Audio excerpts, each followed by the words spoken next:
album concept hour. The album concept hour. It's the album concept hour. Welcome everybody to the album concept hour 200 episode anniversary extravaganza! live stream extravaganza. Kind of a mouthful. I didn't come up with a good title for it, but we're doing our 200th episode of the album concept hour with roughly 177 albums we are going to rank today. I'm your host, Brad LeBaron. We, of course, have Nathan Maney coming in for the 200th episode. You're going to have to get a little closer to the mic, Nate. So we're doing this. There's 177, but this is the 200. Yes, so there's some that I didn't put on the list, you know. Oh, there's some that are double episodes. There's the Island episode where it was like a playlist of like video. There's like video game playlists. There's like the horror episode. So like there's certain things. Those ones. Okay. I forgot that we did some crossover there. Yeah. And I do have side B. I do have both Sleeps, Jerusalem, and the other version of it, but they're probably going to be in the same tier. But anyway, we have a TierMaker thing we're going to do for this episode, this very special episode of the Album Concept Hour. Can we break it? Join us in the comments. Let us know if we are, if we're talking out of our ass or if we are actually on point with some of our rankings. Or, just let us know what you think of our rankings in general. All right. You got to watch us because some of us are going to have biases towards some of them. And how we ranking these, Brad? Okay, so we have only ranked a couple of albums so far. So that's part of the reason we decided to do this today, because we started ranking like 5 episodes back, and we realized we need to catch up. So what better time to catch up than the 200th? So we're grading these albums. We just have a very simple S through D, and then an unscorable category. And so, S will be 5, D will be 1, and then we'll have all of our scores moving forward for all the albums. So yeah. So to give you an idea of like what to grade on, we're grading on how well does the album land as a concept album. Things like, was it intentionally a concept album, or is it just like kind of coincidence stuff? Do songs flow into each other?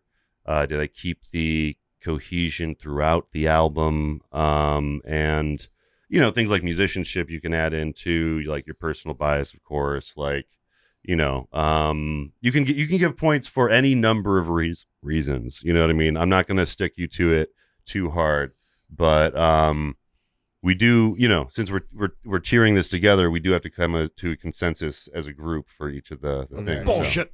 So, there's going to be some contention maybe at some point, but we'll work through that when we have to. So we kind of missed another point. We could have had like 177 wings while doing this as well.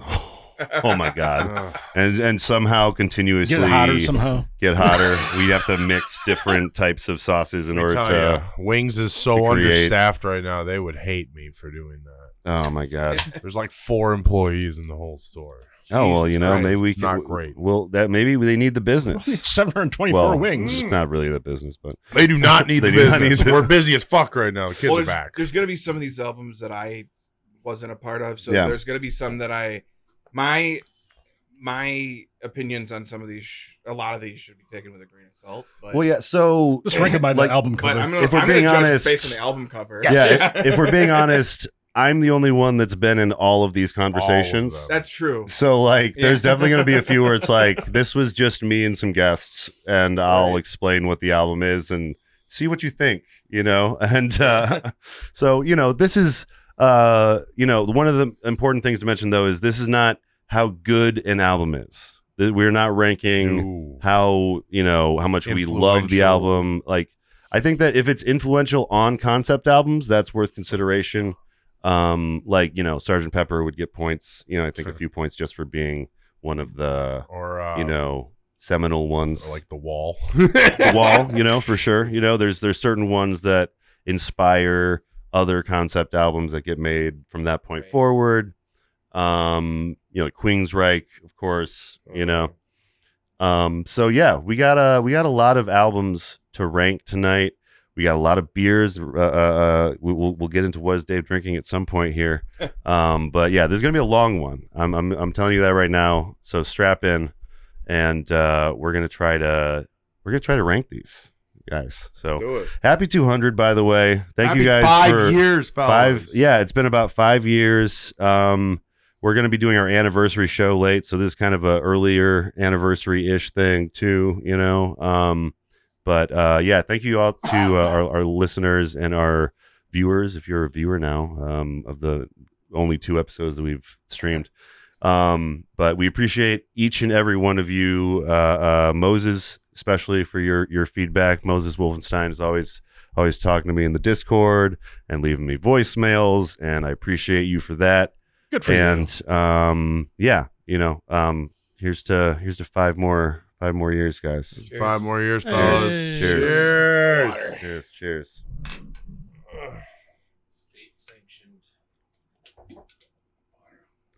State-sanctioned water. Interesting. I mean, they made the pipes. Yeah, they did. They did run all that, and they do pay. Like, you know, that's cool. Yeah, I mean, that's true. I mean, I don't know why I said that's cool. So that's cool, man. That's cool that they made the pipes. What's the first one we're doing, Brad? Yeah, so we'll start kind of going in order, but we can kind of, you know, if you think of one that you already think, you know, you think belongs in a certain category, you know, bring it up. You know, we can throw it up to the top. Like, we don't have to discuss all of these in detail. Some of these we're gonna know pretty early on. Have you guys seen like tier videos on YouTube and stuff? Yeah, they're pretty informal. So, you know, we'll do as best as we can, you know, as far as ranking these. But yeah, I also have a list that I'm gonna show them I have information for you guys if you don't know what about the concept might be for the album, you know, because we've done a lot of these and cliff notes. I mean, I forgot that we had done intervisions. You know, I have no recollection of that for some reason. Well, I think we did that during COVID. Maybe I was sick or something. You know, but yeah, we got a lot of them to get to. Are they able to see, by the way, or the so tier list? We're about to show you guys the tier list right now. Yeah, we're in the mainstream. Yeah, no, check this out. Check this out. Boom! Look at that. Nice. We're in the corner now. We're little guys in the corner. Yeah. So we'll be in this corner for most of the time because I love that you got all these album covers up. By the way. Oh well, really cool. So that's the thing. You have to upload them yourself, and so I had to download. I had to download each of these individually and then upload them to this website. But thank you, TierMaker, for making these tier things. Appreciate. So I got a number 5 to start off with. If we're gonna okay. I think we should talk about The Wall. We use that one as the example. Okay, I think that's a 5. I think that's an easy one. So it's the conceptiest of concept albums, perhaps. But you can also, the thing here, and I don't want to. I'm putting it here just for now. Okay. I'm just as we discuss it. Okay. But yeah, I do think that it is kind of one of the, you know, I think you're right in the sense that like this is like people outside of concept albums know that this is a concept album. Yeah. You know. Mm-hmm. And then, by the way, as you're going along, like if we want to, you know, to represent the highest of that tier, you could, in theory, put an image. You know. Yeah. I think this one's better than The Wall. And so we're more concepty in its class. So yeah, we could like that's one thing that some people do. Like you could put something up and put it ahead of that to represent this being better to the left. Yeah. You know, this is so not saying how Brad wants to do it, but I mean I'm down to do it that way. I think that's the easy way to do it. Straight in your own head, I think you should do it. You know, we can start out. So does anybody have any opposition to this being a 5? I mean, I think the only demerit for this I can think of is the fact that it like kind of broke up the band in a way. Yeah, and it's definitely, I think they're already heading that way anyways. It wasn't if I'm rating it as like my favorite Pink Floyd albums, it's definitely like lower on the list. Yeah. If I'm rating it in its conceptiness, it's got it's not a concept. I mean, do I personally think that concept is that great? I think it's a little bit self-indulgent sometimes, but Okay. But overall, That's I fair. still think it's S tier. They understood the assignment. They understood the assignment. They understood the assignment. I mean, every song is connected. Everything rolls right into the other. Don't get me wrong. There's also a ton of bangers. I like a lot of the songs too. It's such a clear story. Well, that's again, that's your opinions are your opinions. Yeah. And we're also like grading on concept. Because I think it's not my favorite Pink Floyd. No, right. I would agree with that. But it's probably the most concept album they have. Yeah, and it really is a fun movie. One of the most conceptiest. Like it's just. Well, I mean, it's such a clear, concise story throughout. I mean, while we're at, we might as well just, throw Dark Side up there too, right? While we're talking about Pink Floyd, I think you need to scroll up a little bit. It's like the second or third row. Oh, it's under Dark. Oh Dark no, Side. right there. There it is. Here we go. Yep. So I think that Dark Side has to be on S tier too. Yeah. Just it establishes the one thing that we love on this podcast, which is the repeatability, the loopability of the songs. Yeah. It goes you right even got into the that first great one. urban legend. Well, some people say that it goes really well with like the dark side of the moon goes well with watching Wizard of Oz kind of thing. Yeah. So the dark side of us. It's like got its own cultural concepts around it. Or appetite for the top. Yes. Yeah. Depending on which camp you're in. More prestigious. I just saw that you guys reviewed, or not reviewed, but I just saw that you guys did In the Aeroplane Over the Sea. Oh yeah. Oh my God. I feel like we might need to talk about that now. Oh, that's. You want to talk about that right now? Go ahead. Let's do it. Because I think that's an S tier. Yeah, I was gonna wait for like everyone else to weigh in on that one because like I feel like I am extremely biased on that one. Because you really like, but I remember it didn't make a whole lot of sense, but it did make a lot of sense. Like literally the first time I heard it, I was like, this is kind of like hipstery. I don't know if I'm big on it, but then like I listened to it a second time and I was like, holy shit, this album's pretty great. Yeah. But that again, that's opinion, but it also has this concept of like he's going back in time to date Anne Frank. Yeah, he's like in love with Anne Frank. He's in love with Anne Frank. I don't know if he ever actually finds her, but he's like he wants to like time travel. Yeah. I don't know if he does. Is that an S tier? I don't know. Is that an S tier concept or is that like more of an A tier? I'm starting to waffle a little bit on that, but yeah, I think that it might be. Let's put it on A tier for now. I think because I think you're right in the sense that like I think it's 4. It's not. Well, that's it's a little confusing. A tier is 4. Right. A tier is 4. And you're okay. And if okay. Sorry. Yes. No, then you're adding that. I think. Yeah, I would agree. I would be okay with. Yeah, because it. Oh my God. It's a little confusing, but scroll down a little bit more. It's there we are. All right. It's definitely an A tier. There's so many. All right. Yeah, I think it's definitely an A tier. Great possibly S tier. Arguably S tier. Yeah. But we're not doing in betweens. Like the last like several we've done, you can say 4.2 or 5.73 or something. We're not doing that here but today. For today's purposes, for simplicity's sake, it's just 1 through 5. So actually, as long as we're on this for the future too, like if we're gonna add stuff to this kind of list, if we're gonna keep this around, yes, what we should do is do our scores, average it.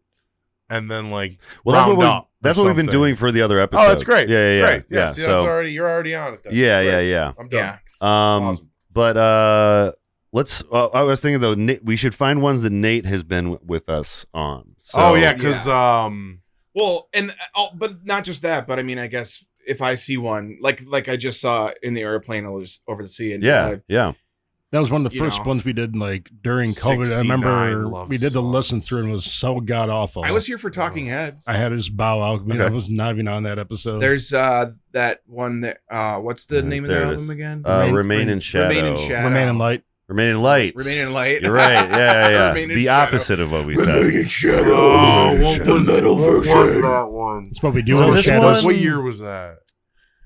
This one is 81 or 82, something like that. Let me see if I have any notes on that one. Because I don't know if that one is super. I don't fully remember that, but I think I was on it. Yeah, that was. So we had Adam Elk from the Mommy Heads. For that one. Sorry, I'm just trying to find. I don't mean to get all political, but I just think it's funny to say the concept of an album. We'll just leave it at that. Right. We have a lot of concepts of the albums. Yeah. We just don't know what those concepts are. And then we can make another. So this one, I think, is a really important album. Yeah. I don't know if it's much of a concept album, though. You know? I think this is one we more like. So here's the thing. There's some albums that we chose because a band doesn't have specifically a concept album. You know, we just choose their like closest, their most important, or more sentimental, or yeah. So I think that like the influence that this holds over music is very important. Yeah, it's definitely like an A or S tier for like album. Yeah, like, for if we're judging it's like how good music, it is for sure. But I'm thinking maybe B tier just because of the like. I don't know if there's like a continuous theme or anything going throughout it. You know? Yeah. What do you guys think? No, I would agree I'd be with that. okay with going to an A tier, but yeah, I'm trying to map out like what a 3 or a 2 or a 1 is, you know? Well, I feel like A is like... We can always adjust a couple. Like, you know, after like, you get more A's, like, or more B's, like, well, this is more not as solid. So like we might find that this is I'm happy with a B right now. This is next to like some... We might find later it's next to something where it's like, it doesn't seem like it belongs in that same category. Well, if you wanted to try to game out what 5, 4, 3, 2... I was thinking 5, we've said, is like a concept album that has a story that you can follow. It's clear cut. It's clear cut. Yeah. And then like A is like... This is a concept that's a little bit muddy.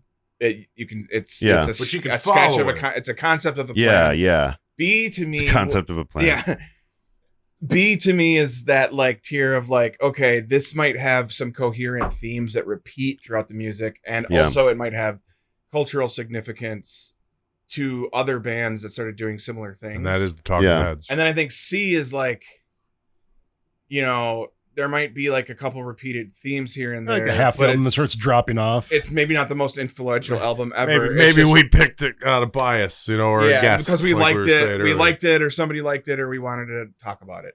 Yeah. And then D is like, what the hell, man? What were we thinking about this? That's, I don't know. Maybe this concept is a No, I would say, what is unscorable? What is so okay? I left unscorable on there just because sometimes we do soundtracks. That like, you know, we've joked that like by default they're you know what I mean, like or almost famous. Almost famous. Well, so okay, I feel like there's a distinction between Digimon and Almost Famous though. Right. Almost Famous is much more connected to the movie and is thematically relevant, and it won an Oscar for that. That's a great soundtrack, album. I guess. Right. Okay.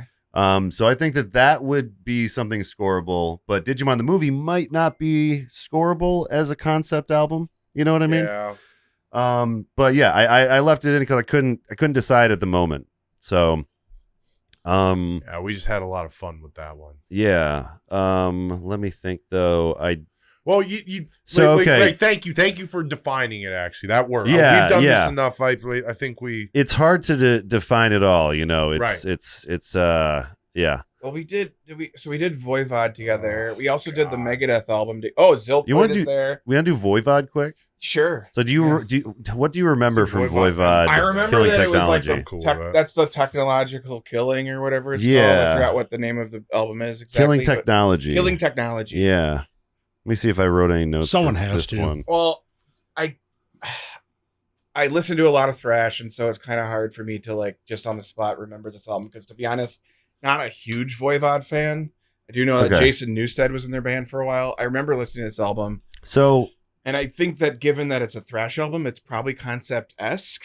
I will say, might not be fully. I don't remember who was on this one. So this one was just me, you, and Reis. Yeah. Okay. In the pandemic, and I do remember it being a pretty like interesting concept that apparently had multiple albums. That being said, I think the fact that we can't remember it very well, you know, the story itself, because like it didn't like stick to us like that, right? Puts it down a little bit for me. I was thinking a B or a C. Just because I'll give it a C. The consensus online I've seen is that a lot of people like this is one of those albums of theirs that is talked about the most, I think. Yeah. Either for its musicianship or for its concept. But the thing is people aren't talking about the concept as much. Right. So It feels like it is a concept album, but like that's not seeming like the selling point of the album. Right. It's another thrash album that I think. So I would argue that it's a B, just because. Yeah. Like a lot of other thrash albums, it's got those. They are all about like themes and like a politics, a set of politics that they carry with them everywhere. Yeah. And I feel like because of that, on that merit alone, like I think they're making a commentary on technology and like well, yeah, there's like, I know that it's like a post-apocalyptic, but like on a different world, like a penal colony situation. Yeah. I think it's I just remember recall? Bits and pieces. It's kind of Total Recall-y a little bit. Yeah. Nice. Yeah.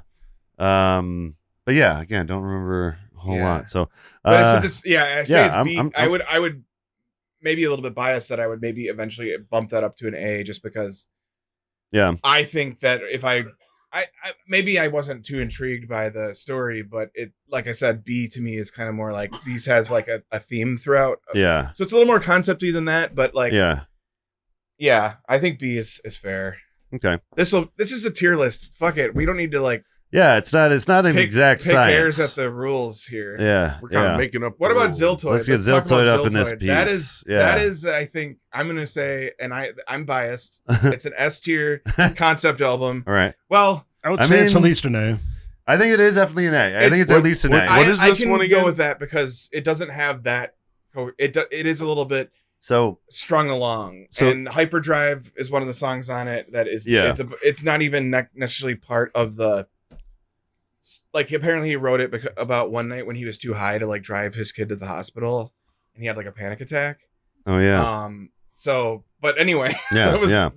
Well, and then he had like we talked about it in the episode. Go check it out. It's like he's trying to find coffee in the universe. He loves coffee. There's like some interdimensional beings. Yeah, Ziltoid is the character. He's a little puppet. He comes looking for Earth's coffee. And... I would be cool with A. I would be cool with A. Yeah, for I think Ziltoid. A is. Yeah. It's, I know Devin Townsend people are probably not going to like that, but it's the second one, which we might have to do eventually. He did a sequel, and that was more of a coherent story because he was trying. He originally was going to make it a musical. Okay. And then he decided to do like a concert show with that as the theme. Yeah, and I saw him Devin Townsend live like last year. He was really, really good. Yeah, it's a really crazy show. I was gonna say too, it's like, every time we do a metal or above like album, it usually like I'm even though I haven't been on like I don't even know if I was on this one, but it's like I trust that because every time we do one. Yeah, they're always that always seems to be a theme to it. It's crazy. Like these metal guys, they just love that lore. Oh yeah. They love their lore. Yeah. That's why like a lot of I think metal ones like almost start at like 2 or 3. Yeah. Just because they're so concept forward. Exactly. Was it you, me, and Dave that did Joe's Garage? There was 2 episodes for Joe's Garage. Oh, I missed that one. Okay, me so you Nick, were on the second one. My buddy Nick was on the first one, and you were on the second half. Now that was one, really fun. I think it's an A or B. I would give it an A. I think it's an A or B. Joe's Garage Part 1 in particular is very really clear storyline. Yeah, you really feel like you're in the garage with them, just jamming out, working on cars. Yeah. And I mean, it does have a continuous story for sure. Yeah. Like it goes a lot of places. And it's Frank Zappa. But yeah. What do you guys think? You guys have any thoughts on this one in particular? I think A. Just because I would give it an A. Yeah. It's hard to give it. It's hard to give it the 5, even though I am a little biased, especially because thank you, Brad, for letting us have Nick on. He had a lot to contribute as well. Yeah. But still, I'd give it an A for sure. Okay. Yeah. Then we have let's see what we got here.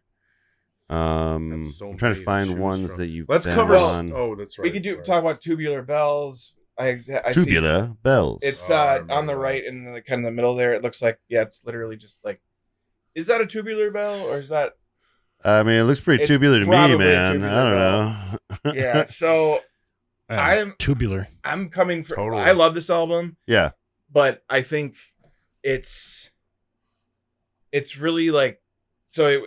It's another one of those cultural moment albums. But yeah, definitely cult classic. Really, a concept album because there's barely any lyrics. The concept is. So you're giving it a C. So I'm thinking a C. I think C is appropriate. I think it's our first C. Yeah, because I really brought it in because I thought it was a Halloween. Yeah, we were doing Halloween stuff and like it's it's a great fucking record. Like it's very interesting. The Exorcist theme. And the concept is really that's right. Yeah, this is but it was all the layering. That was on that. Yeah. It was and it goes in so many different places. It's such a not important and it is important. Yeah, but it's such a non-culturally important album until you hear that, and then you're like, oh, yes. Well, it's certainly important. The most important person, the person who finds this record, the most important to them is probably Richard Branson, because his entire career would not exist if he had not signed Mike Oldfield, and that's what started Virgin Records basically, and it blew up because of the Exorcist theme. And Wait, I mean, it didn't really blow up, but were you on the Jim Steinman episode? The Bat Out of Hell? I don't think so. That's I don't remember being on that one. Okay. That's at least a 4. It just seems like one that you would be on for some reason. I just upright. I was like, you have to love that. Where's Bat Out of Hell? Oh, it's got to be near the top, right? But I mean, I've heard that album. So I go down. No, right down. Go down. Right there. Up. Yeah, no, right there. Right there. There it is. All right, Bat Out of Hell. Let's see. I give it an A. I'd like to give it an S, but a 5, a whole thing. But like I gotta say it's an A. I can't remember. Does he make it out of hell? 4.5. What? Does he make it out of hell? Well, that's the thing. I think entering hell. I think that individually the songs are really good and amazingly created and performed, but there's not a whole lot of connective tissue between the songs, besides in general, like just love and stuff. So I mean, that's personally, what it is. It's about him. He's trying to have some sex. He gets some sex, and then he gets stuck in a relationship. I was thinking B or C because it is the story behind it is very interesting. Like apparently these were meant to be like spoof songs of like Bruce Springsteen style kind of, and then like it became something serious and operatic, and Meatloaf got involved and things. So it's almost like okay, wait. You said Meatloaf got involved. Meatloaf is the singer for this. Okay. But Jim Steinman wrote the whole thing. The composer. He literally wrote everything. Yeah. Meatloaf is just a performer. Okay, I was just curious because I was like, it's not like The Room situation where it's like, oh yeah, this is a dark comedy. Hi, Mark. No. It's not. No, not quite that. But like, it's an operatic adventure. It sounds like he was. Yeah, he was going to like make a playoff of the Bruce Springsteen thing. But yeah, I think it's a B or a C. Do you want to go with B? I'm going A. Well, we'll go A all the way. So John says A all the way. Right, I think B is. I think B as well. Okay, we're gonna land it right in the center here. B is for bastard. Yeah, B is for bastard. Fine. Bastard out of hell. I'll let it go. Let's see. Why don't you go down to Megadeth? Yeah, the Megadeth album. Gotta talk about Megadeth. So I know you're biased. But... I'm biased, but I'm already gonna say that it, as a concept album, it's probably a B or a C. Which album was it? Because this one might have just been me and Nate. I think that you guys weren't available that week. But the concept is revenge. Yeah. Was this their first album? This is their very first album. And it's the fuck Metallica album, essentially. They were like coked the fuck up Metallica and hour. out of their mind. They spent like half of the $8,000 budget they got from Combat Records on drugs. Like apparently, like the story behind it's everybody pretty gets a grand. So it's also a cultural moment, and I think that makes it important. Really I'm leaning towards B because I almost want to put it at B just because the dude doesn't actually like concept albums. Yeah. So I think it's better to put it higher than lower. You know what I mean? Yeah, but C is for cocaine. Yeah, C is for cocaine. Yeah, C is for cocaine. So I think I think that's a good place for it. Or wait, sorry, I meant B. Yeah. B. So it's confusing because C feels like it should be 3. It's a low B, but we don't do the fractions like you said. Yeah. But it's a low B because we're giving him that because he doesn't like concept albums. So you just gotta stick it to I almost want to give it an S tier status just because of that. But maybe at the end we're not here to be cruel. Yeah. But it does have a cohesive sense of revenge and When he talks shit about concept albums, man, he talks shit about me. Yeah, I was like, dude, Dave Mustaine talks shit about everybody. That's true. Dave Mustaine. That's kind of his whole thing. Yeah, it's his whole fucking thing. Even his coke dealer. Literally his whole thing. Let's see. Iron Maiden Killers. I don't think you were on the episode, but I wasn't on it, no. But so this one's all about killers. Each song's about killers. That's mostly what I recall. Yeah. And as the old singer, from what I recall. Yep. Right. Yes. This is the last album Paul with the old singer, I believe. Yeah. So very interesting in the whole on discography of them, but I think maybe, a lot less conceptual than like Seventh Son of the Seventh Son.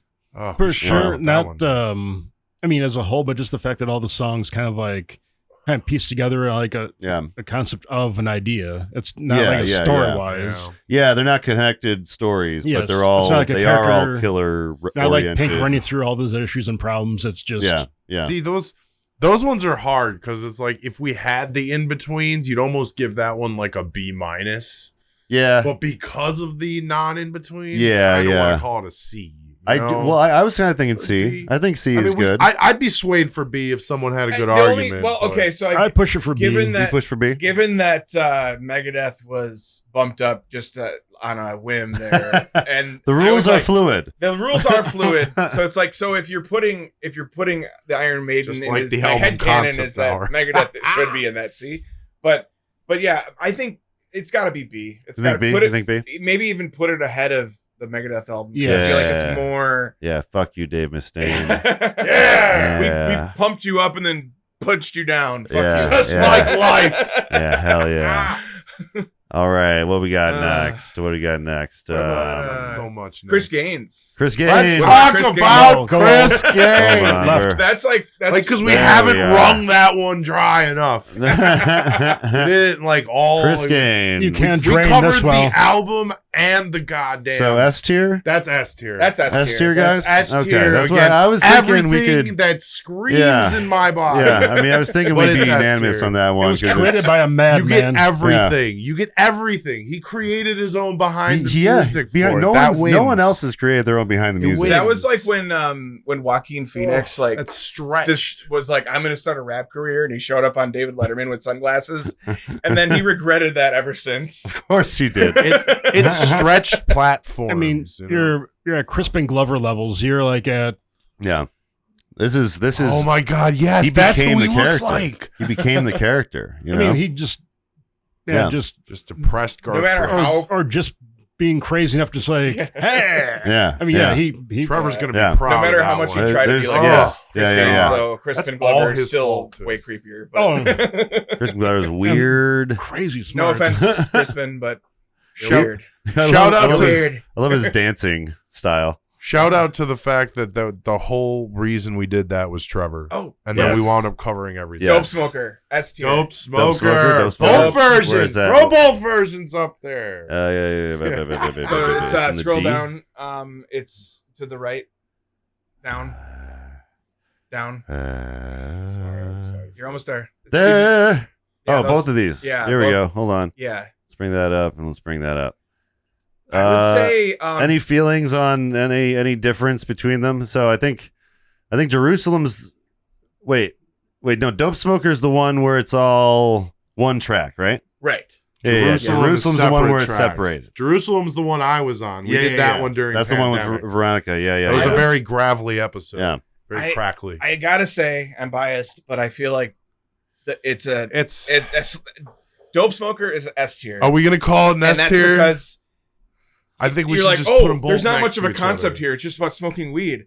Well, duh, buddy. Like, you're a stoner. You're smoking Called weed. Dope It's Smoker. dope smoking. That's all you need. Yeah. And it's I have a bias, but it's maybe like So I want to explain myself here. I'm putting Sleep Jerusalem on D tier because they cut up the song as opposed to the band's wishes. Yeah. So all right, fine. You know this what? is gonna be our first D tier. I know that might be confusing to our listeners, but it's also I think they wanted to. So the whole story was that they were at the record company and they for the Dope Smoker, and they were like, "We're gonna do this way." Mm-hmm. And then the record company told them that they couldn't do it that absolutely way. not. Yeah, but then are you guys on dope? Yeah.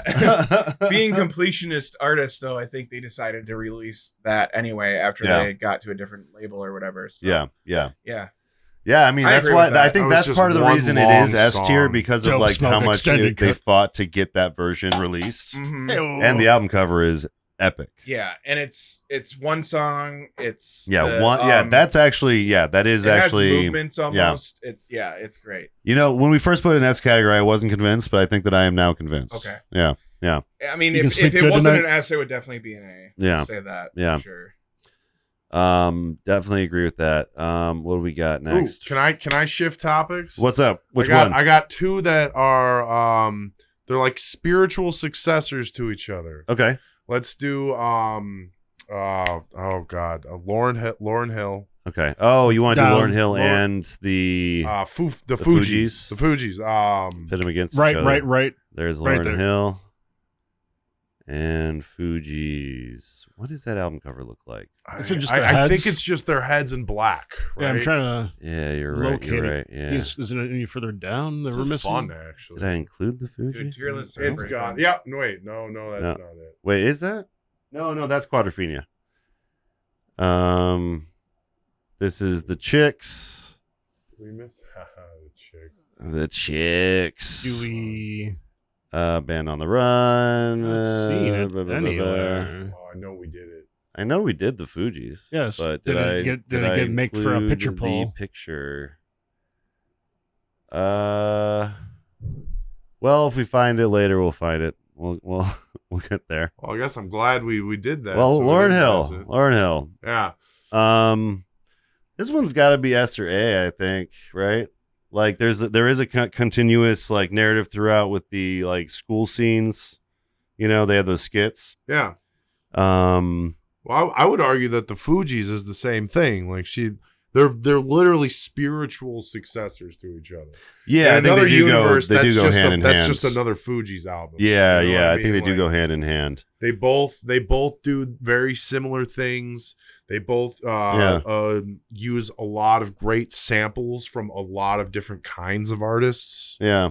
You know, like but making them modern and her own and their own. I'm thinking probably A for me. I'm thinking A. Yeah, because it's not like every song is perfectly connected. Yeah, you know, it's not perfect tier. Yeah. As far as concept, there is a concept that goes throughout, but it's like she weaves out of the concept for like certain songs. You know, if we do find the Fugees one, I would like to put that right next to it. Personally, that's my. Yeah, you think they're the same? Should be in the same. I think it's the same thing, spot. You know, the same. Yeah. Just right next to each other. Well, you know, speaking of album covers with desks, school desks as the album cover, this one is one of the podcast listeners' favorite of our podcast albums, Alice Cooper's "School's Out." Yeah. So right now, school's in. Now this one gets at least just 1 point just for the fans like making it our number one episode. That's fantastic. So that's fantastic. That's fantabulous. I don't think it's S. No. I don't think it's S. I think it might almost be a B. I think it's it might be B. What do you think? Yeah. Any opposition to B? No, I think opposition. It's a cultural touchstone. Alice Cooper was like setting the concept of like what his shows and his persona his live was. show, but it wasn't. Yeah, like I don't remember doing the album with you guys, like, but it's definitely. If we were talking about concept-y. The live show of School's Out, S tier for sure, because his live show is like his whole fucking deal. His live shows are pretty crazy. Yeah. So B, we got B. A or B? I'd call it a B. No. I think B's solid. I think B's solid. Solid B. Right there it's with not. It does like even doing it. It doesn't bang out in my head as like an A. You know, but it had some stuff. It was good. Yeah. important one, you know? It's important. That's important. I do see we got Primus on there. I bet you know some Primus. Yep. That was the... I don't remember doing Primus. That's the guest that we'll never have back on Primus. Why? Because he's a transphobe. Oh. Yeah. Former member of the network with his D&D podcast, but no longer. That's fun. That's right. We won't give demerits to the album though because of him. You know. Yeah. We were trying to make moves at the time. You know. Okay. Can we talk about songs about Jane? Yeah. That's. I already know what Dave's putting that one as. Unscorable. It's a C. It's a C. It's a C. It's got concept. I think it does have a concept. It does have a concept, so it's C is for it's concept. got to be C at least. But I don't like the concept. I'm not comfortable. I remember giving a B every or track. Yeah, I remember. You know, I sit through a lot of your crap. But it is one of our more listened to episodes. It's definitely one that people will like tune into. So, you know, people are definitely interested in hearing what we have to say about it. We're going to call it a C with a very notable. Is that Cracker Island? I think we did Cracker Island together. Okay. Yeah, Cracker Island. We did, that was the most recent Gorillaz album. Yes. Yes, we did. I mean, it's not very... We did it for the Wings episode. We did Wings and we did an episode. Oh, you did an episode? Yeah, we did an episode as well. That was one of the ones that we actually did both. Across the platform. Because I left out the ones where we just did Wings, you know, and not a regular episode because we don't know what the concept is of any of those Wings albums. They're just fun. They're just fun. Exactly. Let's see. I'd rate my album very high for Wing. Yeah. What do we want to rate that though? I mean, what do we want to rate? Oh, Cracker Island, right? And then we could. I mean, you could also take a look at Primus. I think Cracker Island's probably A or B. Probably B. Yeah, I'm thinking B. It's not like their best concept. It's not their best conceptually. Like not as clear as like Demon Days. Demon Days would be, I think, an A or S probably for sure. But yeah, I'm thinking a B because it's got some connective tissue, but not nearly as much as their other. I feel like Plastic Beach is a region of Cracker Island. Right. Yeah. It's like well, and it's almost like a metaphor for like the newer album is overly broad and Plastic Beach was more coherent. I'd give Plastic Beach a B. Yeah. B for beach. B for beach. B for beach.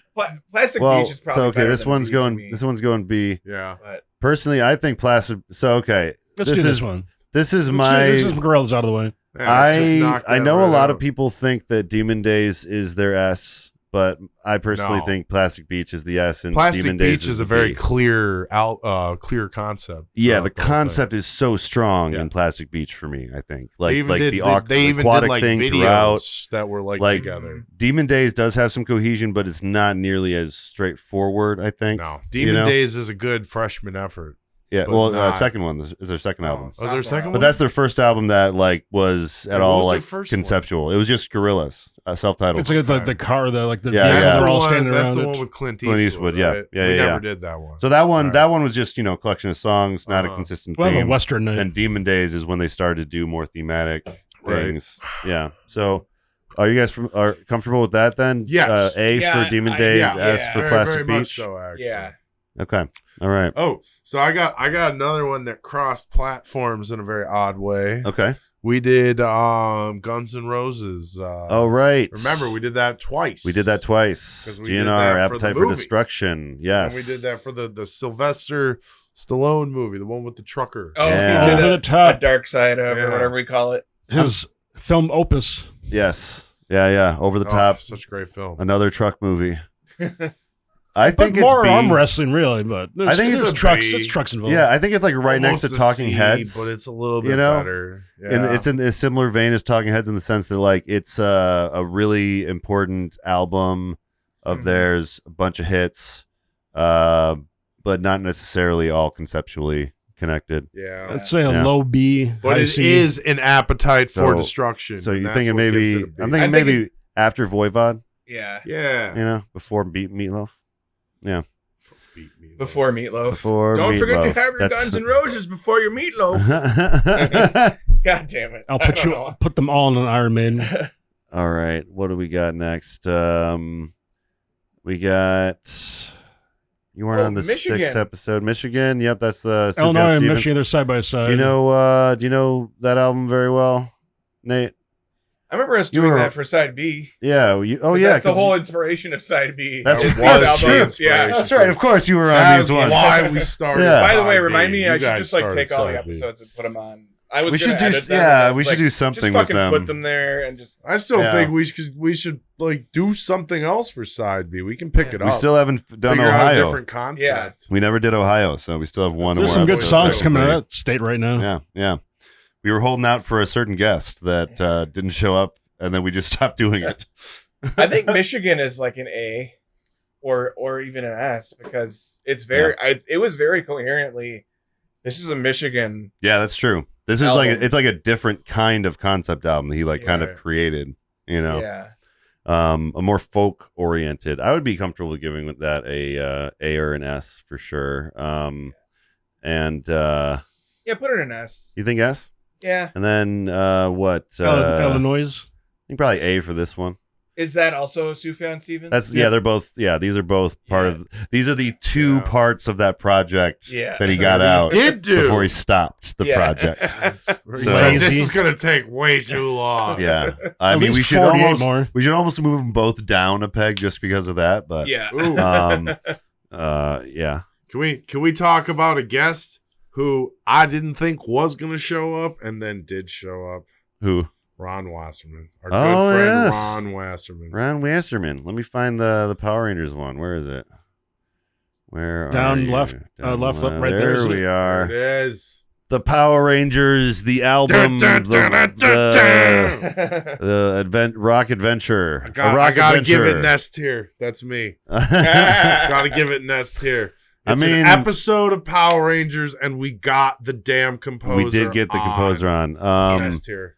I think that and we got me and you have his fucking autograph. I know. Well, you know what? I think we can probably throw it in B just because it's not like a proper. At least an A. It's not a proper concept album, though, right? It's like an episode of the damn show. Did you not listen to it? I listened to it. There are vocal tracks. I thought it was clips from other episodes of the show. But you know what? It is a clear, concise story. It could have been a goddamn episode. It works. It works. All right. You know what? I'll at least an A. At least give me an A. I'll put it on A because we had Ron Wasserman on. That's right. I'll take that, John. All right. I'll give it's Don't not twist an S, my arm. but give me the A. Thank you. While we're on the subject, I don't know if I want to score this one at all. What is it? It's Alacrity's What Happened to Good TV. Do you want a little description of that one? Let me see if I can find it. I think I was on it, but I don't remember. I don't think that you were on that episode. I think it was actually just the guests. Okay. So Whatever Happened to Good TV is an album by Alacrity that was released in July 2008. The album is made up of 11 songs, including Good Luck We're All Counting on You, Beyond Belief, and A Better Me. The album is in alternative rock and Christian genres. Yeah. So I'm going to give it a D. All right. You're nice. Pot smoking and church music. Let's talk about 69, huh? 69 the one love that songs. Took us 3 years. Oh my God. To complete. Okay. This one. I'm gonna give that one an A because it took us 3 A for years efforts. to complete. You know. A for effort. We had to do that one on 3 different occasions. I don't even think I made it to one of them. Like that one, the only reason that one's not getting an S is because some of those are just so clearly just kind of farted out like at the last second because he needed another song. It's not getting an S. Yeah, I'll give it an A for 3 years. That 3 one, years of effort. That one, we deserve that. Crazy. That one's for us. Yeah. Were you on the Lords of the Trident episode, Nate? I forget. I don't think I was on Macabre. Oh yeah, Remember Macabre. That? Oh, the Dahmer album. Where is it? My God, that's Dahmer. We should talk fucking about Dahmer. I think bro. that's just it was you, me, and Dave, right? I was on Dahmer. Oh wait. Dave, I think missed it on accident. But I don't think I was on Macabre. Oh, was it? Were you on this one, Dave? I came. No, I missed. I the week after you guys did, because you were still talking about your plan. I think you played a track or something from it. Yeah. I think I was like, I need Dave to hear some of this. Writing this. Yeah. They like go through. It's disgusting, and that because I don't want to glorify. Yeah. I say it's an A. I don't want to glorify. What was Macabre? I do think so. Okay, Macabre is about Dahmer, or Macabre is the band. Dahmer is what the album is about. Yeah. So the album is a thrash metal. Is this like? Oh wait, this black was metal. The one. I was on this one. Yeah. Where they describe everything. It's an. I learned so much about Dahmer. Yeah, and I had just watched the series. It might have been a little bit. It matched right up. I remember when we were doing that episode. Being like, we're not endorsing this. But it's maybe pretty, an S. Can we give it an S? It's a bias. It's an S. You think it's an S? It matched right up with the Netflix series, dude. Yeah. And then was made years earlier. Yeah. It's an S. Yeah, it's. I wouldn't necessarily recommend it to everyone. Yeah, but it is a good. Gotta have a good stomach. It's a learning album. Yeah, you learn. You learn about. I'm learning. There's all those serial killer podcasts. Dark history of Milwaukee and the greater Milwaukee area. So I think that's a good ranking for that one. We got let's see. Not that Dahmer himself is an S tier. It's the album. Yeah, that's what I was trying to say. Dahmer is not. You're rating Dahmer an S tier. Well, we can just change genres a bit. Go down. Left. Pup. Morbid. Pup. Left. Right. Pup. Pink, Morbid stuff. This one. This is where I'm going to be biased. This is S for me. Yeah, I the think concept all the way through, like the story it was all about like morbid stuff. Right? Yeah, literally with pretty much. I mean, he just went into his closet and just just let it all like. It is. Yes, it is like some of the darkest stuff he has brought to the table, and it's somehow like just like jam with a smile on your face in your car, just cranking. It's like, this is great. At the same time, this is dark as shit.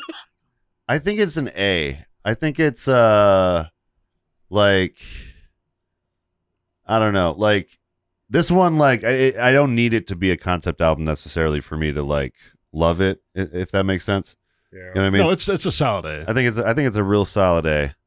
Does it have the flow of like what an S would be? Probably not, but what it does is fantastic. Yeah. And it checks its box as well. And I hate that people didn't listen to that episode as much. Guys, listen to the Pup episode. I recuse myself from any of that decision making, but that's because I wasn't there for that. Yeah, that's okay. What do we got? Macedon Leviathan. Here we go. Here we go. This is I'd say S tier just because like I mean it's definitely I'm biased. Yeah. I like Macedon. So I've heard that Crack the Sky is a better concept. Oh, absolutely. I was gonna say, dude, I was thinking about it earlier. I was like, you need to do Crack the Sky sometime. I just added it to the list actually. Yeah. I was just watching a video of a future guest, actually, someone that I actually mentioned. I messaged on YouTube. But she covers concept albums on YouTube, and I was like, hey, you do the weird specific niche that I do. Yeah, you got to be on my show. Yeah. So yeah, I think that it's definitely ARS. Yeah. I'm trying to think of any negatives, but it's that whale could be bigger. The whale could be a little bit bigger. It's very, very, very on point to the story of Moby Dick. To the point where I think that's maybe give it an A just because they're stealing their material from Herman Melville. Sure, yeah, I'm down with that. I mean, not stealing, but you know what I mean. Like they didn't do the concept themselves. We'll put it high-ish. We'll put it really high in the A tier. It's real high A. Summon Queequeg is the great white one. Yeah. High ass fuck. High ass fuck. I do think that. I mean, thinking about it, honestly, Digimon the movie belongs in Unscorable. Just throw it in the damn Unscorable. Yeah, great album though. Got me into ska as a kid. There's no reason to score that. Got me into ska as a kid. Watch the movie. Let's see. We got. Trying to think of any others that you were involved in, Nate. I think I'm involved in all of the, or not all of, but most of the King Gizzards that you've done on anniversaries. Oh yeah, let's go through a King Gizzard run quick. Yeah, let's do that. Do you have those? Yeah. Of course, Of course. What do you think, man? I suppose we did take our we got a bunch of S tiers on their way here. Not biased at all. Here's Infest the Rats. I mean, I have to agree. They're at least either A's or S's. They're all concepts. I mean, they are definitely we've done. Very into that. So Eyes Like the Sky. Can't argue with the science. Yeah. I'm gonna put them all down here so we can look at them together. Oh, got Murder of the Universe. Oh yeah. They have so many goddamn albums. That's just these are just the ones we've covered. Dude, they're like trying to give Tangerine Dream a run for their money. They're absolutely like 60 albums. They're actually on a third of the way there. They're on a run to like totally overtake just anyone. A fever dream. Yeah. So, okay. All right, Brad. I feel like I trust you more on this one. Interesting. Now that I'm actually looking at it, it's like fuck. So there's a few that I really remember. Infest the Rat's Nest? Yes, that was really fucking good. This one for me is S fucking tier. I'd say S. Like it's probably critically their best received album. I think that this is one of the ones that across spectrums, everyone was like, that album fucks. Yeah, it's a thrash album, which is like. Great because I love thrash that they do it so often. Yeah, and it's so inspired. It feels like by Megadeth and Slayer. Mm-hmm. And I know that they have so many influences, obviously, but like, that's why I love it. I'm biased and I'd put it as. Yeah, I enjoyed that one. Yeah, any opposition to S tier? No. I just feel very strongly that one just immediately jumps that way. John said he wants it higher. Okay. Well, we'll put it in Super S. Super SS. Oh no! Wait, no. Sorry. Back up. Cut that. And then the site crashes. The stream stops. Yeah. Eyes Like the Sky is a pretty solid concept. We didn't really get into the concept too much on our episode because it was our anniversary show. Did we get lost on the beach, or did we get travel through time? It's a little heavy-handed to me. Yeah. You want to put it at a B? A B, yeah. Yeah, I'd be down with a B for that. Or a low A. Yeah. Omnium Gatherum for me, man. is a compilation, so I'm going to put it. I want to put it down here as D. Well, is it a C? I'll give it a C. It's still a King Gizzard. It's from this era of their music. It's one of their compilations from a bunch of different things. And it is of their compilation albums. It is the one that's probably the most. So it's cohesive, a comp of a comp. Yeah, kind of. It's like songs that didn't fit anywhere else is the concept. Here. Yeah, that's and this is like their double album of C-side. That's a C. I think I'll say Ice C. Planets, Death, Magma, or I can't remember that. Oh yeah. I feel like that's kind of either a B or a C too, just because it's like it's just the name of all the songs. And it's each song is its own little internal concept. Okay, but that's also the key that it's in. Oh. Each song is in a different scale or some shit. Oh. Yeah, so like music shit. Yeah. Each of their album titles is usually a joke on some music theory stuff that they're utilizing. Okay. So I think it's A. That's A personally. Then. If you're just because of what I just said, that's fine. I think. Oh fuck. Okay, I'm way too biased for this. Microtonal. Is that Microtonal Banana? Yeah, that's a really interesting concept. Rattlesnake. Yeah. Rattlesnake. They created They created new instruments based on semitones from like Turkish instruments. Yeah. For this album. That's S tier then. You think it's S tier? I think it's S tier because if they fucking created instruments, they did fucking create instruments. You know what? You're right, Nate. That's S. Yeah. You're right.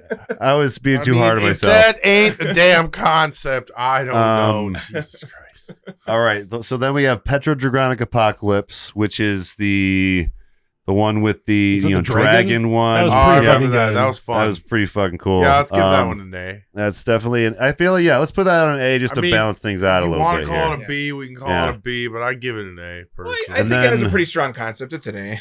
And then Murder of the Universe, I think we'll put at B just because they hadn't refined their concept albums yet, I think. I mean, Murder of the Universe was pretty. I was going to say, if you're going to do that, flip the last one, put that one as a B.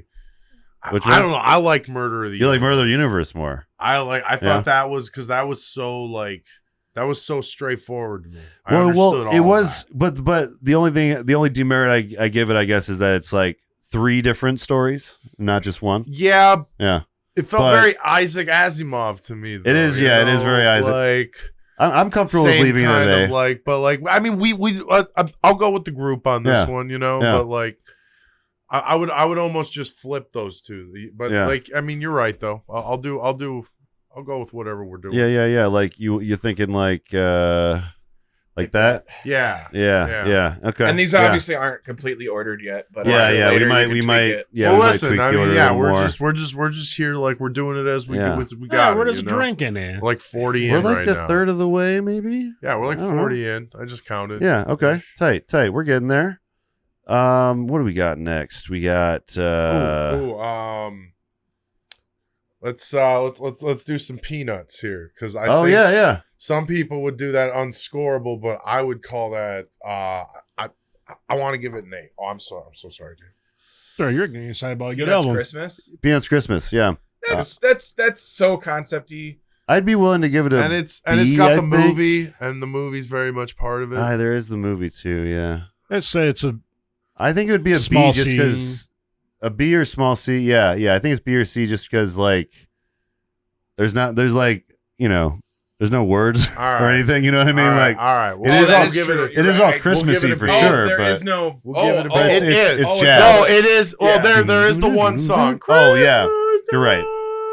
So put it high. Put it between Voivod and Talking Heads because I also like the idea of a Christmas Peanuts album being ahead of the thrash and the Guns N' Roses just to piss people off. Yeah, I like that thinking. But it's also, it's a cultural touchstone. It's like it plays at every Christmas, or people like to put. It's that one of on my favorite Christmas albums. It's one of my favorite. It is. Yeah, it's a great Christmas album. It's a great album to listen to all year. Yeah, it's a great jazz album. It's so fantastic. Yeah. Sorry. What about So I'm trying to think of more of the ones that I would know. Or were you on the Halloween one recently? The Halloween one where we did Disco Dracula? No, I wasn't. But I was wondering if the band's The Last Waltz was on here. Yes, that is. Because I feel like I think you were on that. Yeah, I mean, at least I did the movie version. Oh, right, you were there for the movie, so that's another one that stretched platforms. That's great. One, huh? Yeah. Oh man, that might be another that's B. An A. It might be a B. Well, I don't know. So it's nothing about this is one of those albums that it has nothing to do with like the music connecting anything. It's what the album kind of is, the story. So there's a bunch of albums that are in the same kind of wheelhouse as The Last Waltz. Yeah. I think for what they do, if we're not talking about story, we're not talking about anything else. But we have to put it in this list what we set out. Yeah. I would go no higher than a B. I think I'd agree with that. Yeah, I think it's a B. Yeah. As far on the concept scale. It's got that cultural relevance. You should get a little closer to the mic. Cultural significance. You're drifting. Yeah. But yeah, I think that I'm also trying not to be too loud either. It's be loud as you can. Listen, I'm over here screaming. Yeah. Do what you got to do. Trust me, he is. Yeah. People can turn down their YouTube video. It's they have that ability. So they should use it. Disco Dracula, I think I was the only one that actually listened to the full album of this, but this was the one with you guys remember Disco Dracula? I listened to the whole album. Yeah, you listened to the whole album? Okay, good. I mean, that's what I it's like it's good, but probably a C.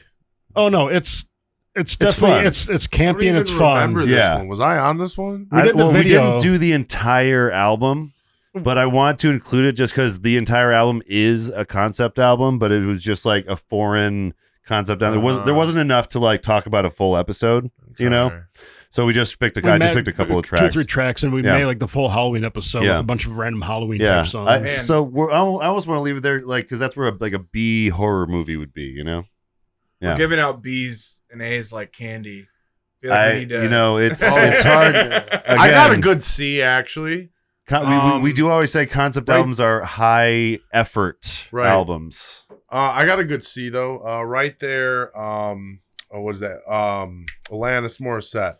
Right there. Yeah, I think that's her Jaggedy Pills. Like, I think that'd be Jagged a C. Little Pill. It's not a D. It's too good to be a D. But it's a C. Yeah, but it's not a lot of connective tissue, but it's like the concept is just kind of the attitude and stuff.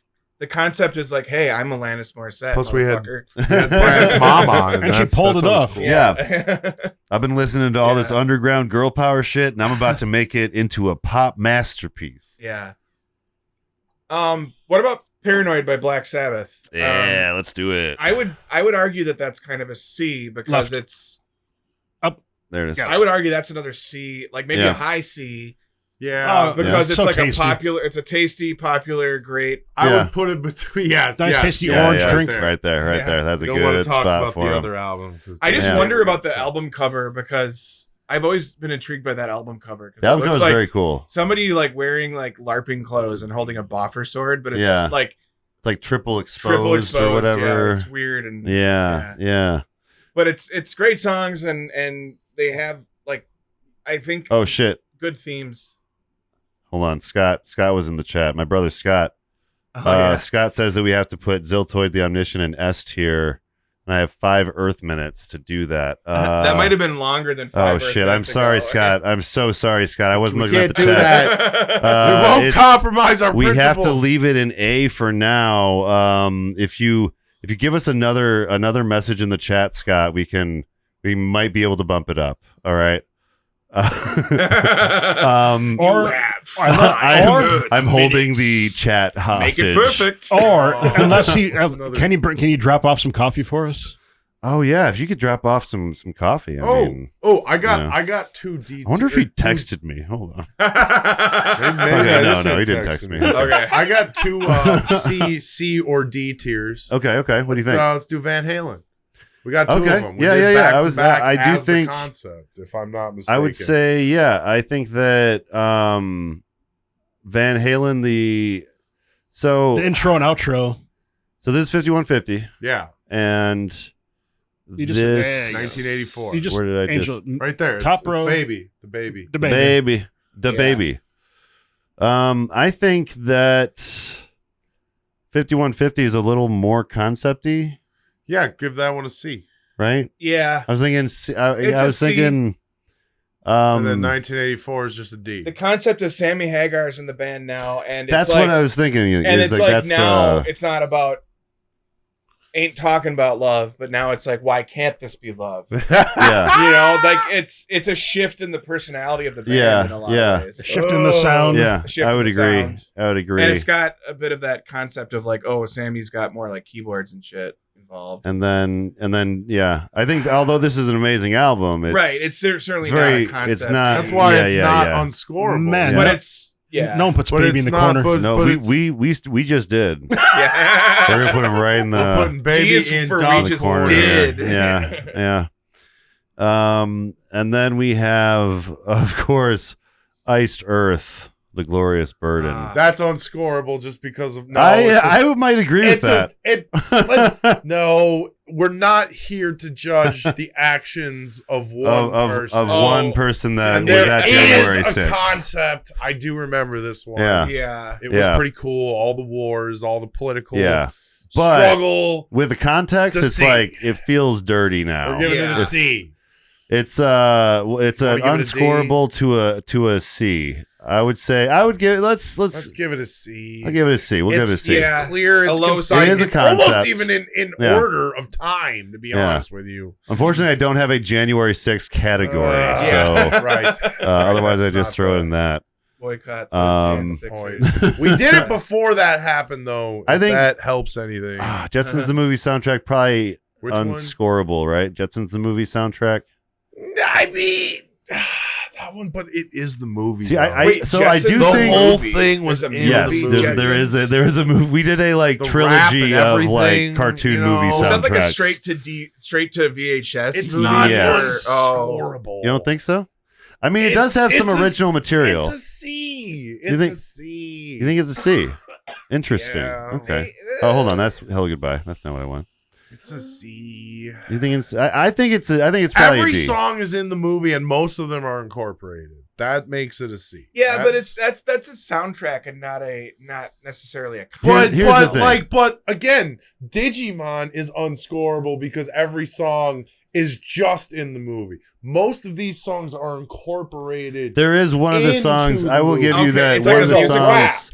There's a few songs that are actually in it. Yeah, you're right. There's the Jetsons theme, which is the beginning. Obviously, you know, most of the songs are actually in the movie, not just a part of the movie, which is what sets it apart.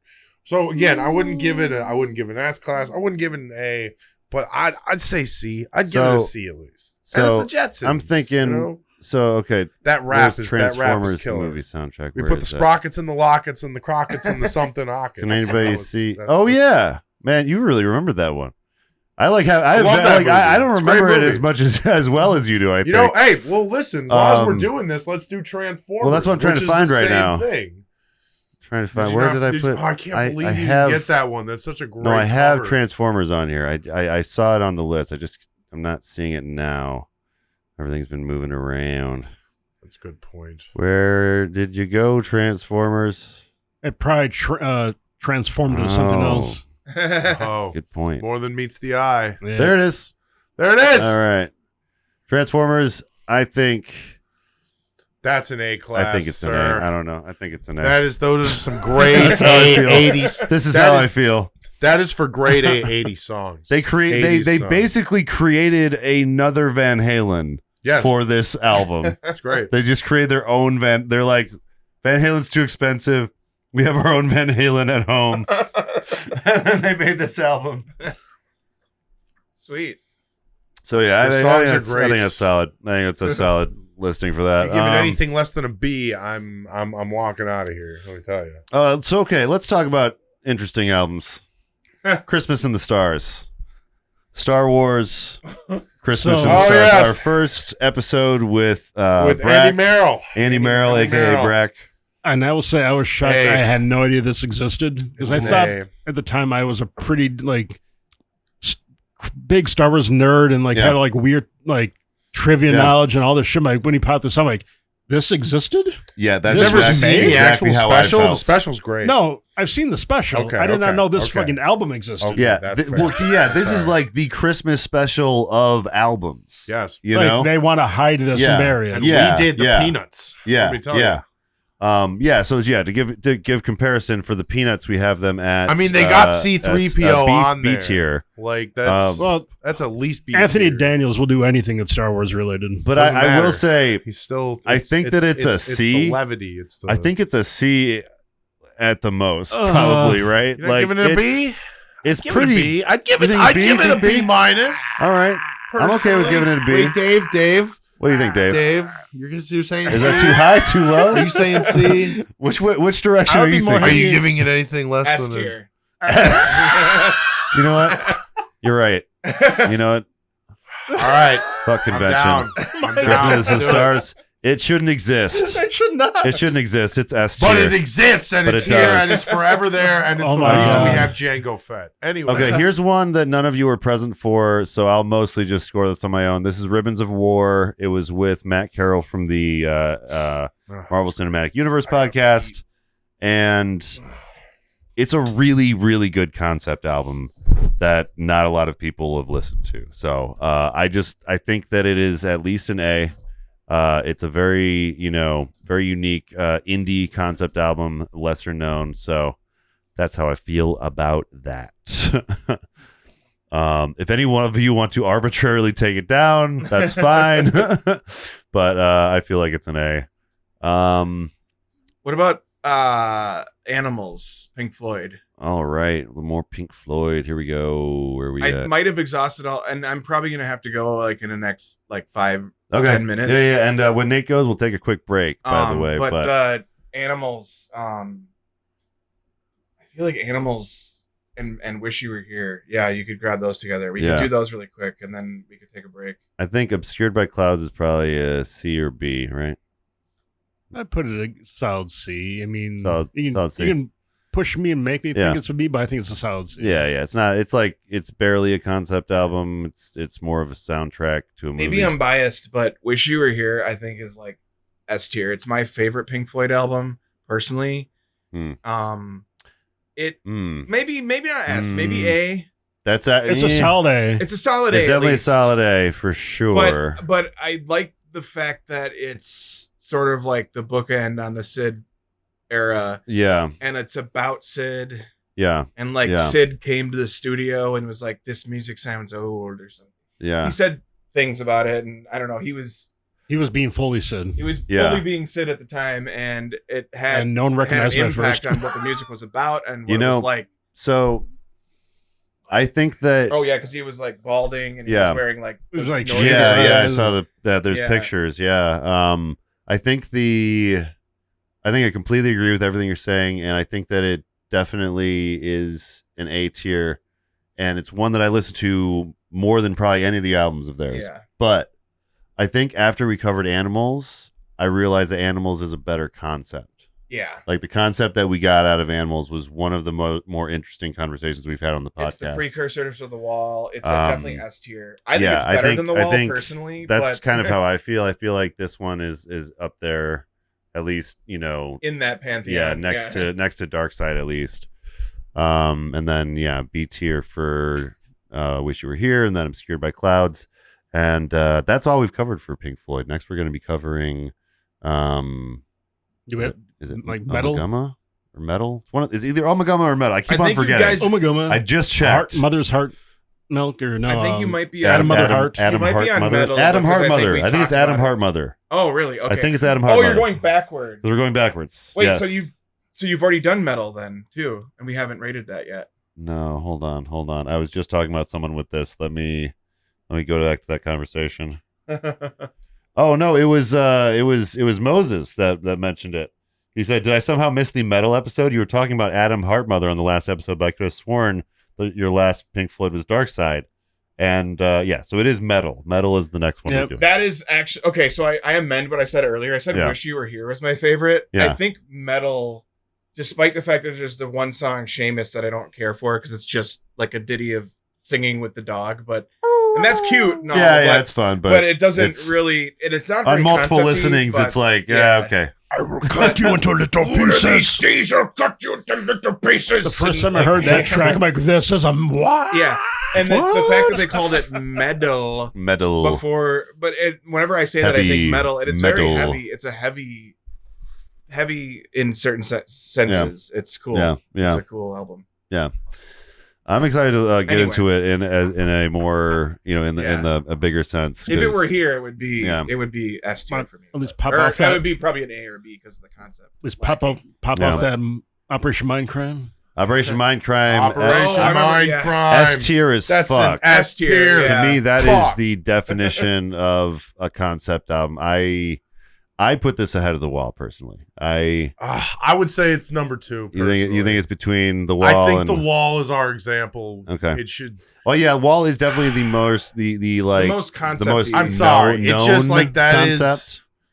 But I'm totally cool because Operation Mindcrime is so cool. What's the other one that we Operation did? Mindcrime 2? I think is probably B, A or B, probably B. I'll put it at a B. The sequel is always a B. It's just like unless it's Empire Strikes Back. Then it's A. It's like it continues the story and it's like whatever, but it's just it didn't create the story and didn't necessarily need to happen.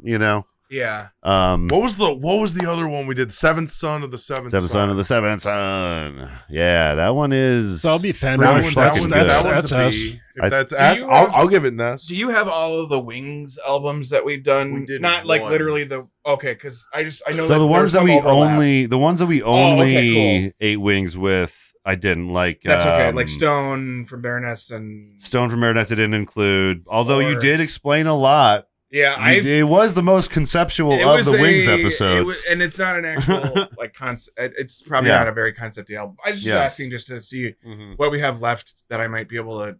We really ought to do like an official Baroness episode on the album concept. I think we should do one of their albums at least. Yeah. I forget that I've only done that video on YouTube. Yeah. Yeah, so Seventh Son of the Seventh Son's definitely. I think it's S tier. Yeah, that's an S tier. I think that's S tier. Yeah, that I think might as far be as like the band goes, that's concise. probably one of the most conceptual from that band, and one of their best. I would put that behind Chris Gaines personally. You think? Right there. I think that's right there. I think that's right behind that's Chris fair. Gaines. It's that's really fair. Those. It almost reaches the peaks that Chris Gaines puts forth. But well, you know, wish. like the reason why I like agree with both of those hair. personally is because I'd never listened to like either one. Yeah. Of those before this, and those still always stick out in my mind because they were so good. Yeah, they were so concise with a story. Yeah, the story was really interesting. Really good metal. You know, really good rock. And that was one of our early episodes too. So I feel like that was one of the early ones we were like, "Oh shit, dude, this is what a concept album can be. Right? This is awesome." Yeah, this was. These were like good early picks to keep us like, going. Oh yeah. That was and then Can't Play with Madness stuck with us for a little while, We still have that clip. Maybe we can, it's still somewhere in here. Maybe let's look at one more here. I'm just maybe King Crimson. Oh, which one? Weird Al Running with Scissors. All right, let's do that. Let's do that before I leave. Yeah, so this one, before we take a break. Of course, not necessarily a concept album, but it's the one that we've chosen for that artist because didn't we do the Force John, one? Yeah, the one with the Force and the Star Wars song. Yeah, that's in there. Yeah. I think it's possibly his best work as far as Weird Al goes. It's Weird Al. I it's hard to say because like it's the one I grew up with, so like I'm very biased, but probably no higher than a B just because of. It's a B because it's Weird Al. You know what I mean? Yeah, Weird Al kind of sits at a B. He's a and I don't mean to say that Weird Al is mid. No, I just mean that for how we're grading these albums, doesn't make currently. A concept album. Really, the concept is a joke album, but the band, especially by '99, is a concept. Yeah, that's clear. It has the. I mean, we're biased. B is for biased. B is for biased. B is for biased because it has a lot of the cultural references that we know. Like Amish Paradise is on there. Amish Paradise, I think this is like this and Poodle Hat are probably the two most successful. Wait, is albums. Albuquerque on that one too? Yes, this is as Albuquerque. Yes, then that does because Albuquerque is itself a concept. Yeah, his magnum opus. And I got to see Albuquerque live. Nice. Oh my god! Did you see it in Albuquerque? No. I saw it right here in Madison. Right. And the part where he talks about the overweight transvestite that knocks at his door, he like stops the song and like explains like, so this song was written a while ago. Yeah. And he like explains like, he had a whole like bit like to explain the confront the like, elephant in the room, issue. Because we were all thinking it sitting in the crowd like, how's he going to deal with this the transvestite line? But yeah, it was he's a consummate gentleman, and he was able to to spin with that. We're probably about halfway through, and I think that's crazy. I work early. So I'll probably head out. Well, hey Nate, thanks for joining us for the first half of this 200th episode. We're about to do an official break. I might have to do a fucking tier list on my tier lists are. That's what I was saying. Like I love watching them. So we should do a tier list of all the tier lists. Yeah, we were talking about that. We'll do a tier list of every single YouTube tier list. Yeah, and it has the whole tier, and you like a lot of research. Drag it to S tier. Yeah, take a lot of resources. But anyway, everybody, thank you for watching. We will be right back with the second half of this thing, and thanks for watching. Thanks for being there. Welcome back, everybody. Sorry, I didn't say anything. Hello. I just wanted to play a little bit of this song as we were getting back in. Prepping. Yeah. Oh wait, hold on. It's not actually coming through. This is gonna be a trek from the future, then. I'm gonna turn that. That's not actually coming through the stream. Sorry, guys. We were listening to a little bit of Inspector 34, Squint Your Ears, which is going to be. It's actually a little sneak preview to our first episode of season 5. Is going to be that episode. So, I mentioned a little bit on that live stream that like. Anyone that's watching the live streams as they come out, they're not going to be in order of the episodes as they come out, just because our recording schedule is just not like that. So There's a lot of TV shows that get recorded and also they get like released in a different like yeah. So like if you follow the YouTube channel, you have seen the first episode of season 5. So that's the benefit. Oh snap! If we're watching the YouTube in the channel, future already. Like and subscribe and all that. You know how they say. But before we get back into the tier list, we have we got something we gotta get into quick. The age-old tradition.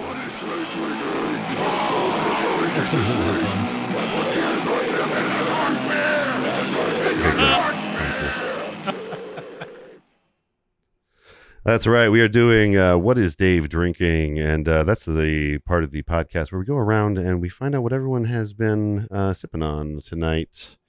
And what do we got today, Dave? Let's just start with you, man. Well, I figured we started in 2019, so I had to bring at least a few beers from 2019. Oh, wow. Really? Damn. So Darkness was 2019. Yeah, I've been sipping on some of that. The Three Floyds Behemoth was 2019. Oh, the Goose Island Bourbon County in the Rittenhouse Rye was a 2019. And then just Bourbon County from 2016. Wow. Can I get a little sip of that big one? Yeah, there? the darkness is a classic. Yeah, we'll do some darkness. I'm going to try this one. That's so cool that you found a bunch from actually from 2019. That's awesome. I figured I would have probably brought a 2016 and we were doing one of these shows at one point. So yeah. Hell yeah. That is a dark beer. That is a dark beer. It is the darkness. Yeah, that's what puts the dark beer in the theme song. So this one is the Behemoth I'm about to try from Three Floyds. Ooh. That's like there's like something different about that than other barley wines. I don't know what it is. It's normally more a little hoppy fresh. Maybe. But about the 4 or 5 year mark they really start mellowing out and that's when I think they start getting a little bit better. Yeah, this is nice. This is like chill. Surprisingly chill for like how aged it is. This shit. You know? Yeah. I'm sipping on, of course, some New Glarus Spotted Cow. We got some of that. We got a little bit of the Coors Banquet. Island. Okay. Yeah. I Yeah. know what that is. Man, I have to make room for like at least a little bit of each of those because yeah.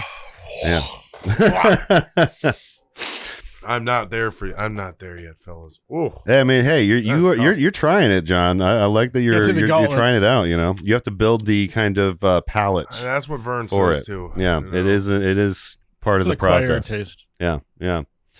And then you of course you have your standard, your I got some Steel Reserve over there. Yeah. And now a little Mountain Dew. Little kick. Yeah, I got a little H2O because I'm going to need it tonight. Gotta drink that H2O, you know. Mm-hmm.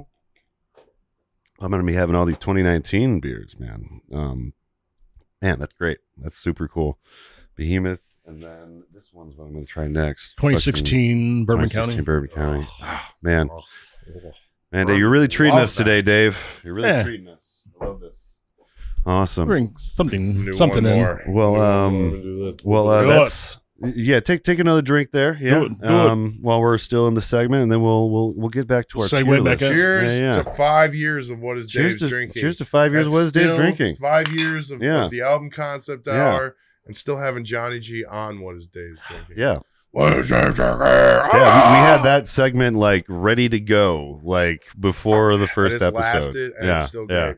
Yeah, gives me chills. Love the segment. It really like I think that it's important because it shows our Wisconsin. Shows our roots, you know, man. where we are Wisconsin concept album or concept.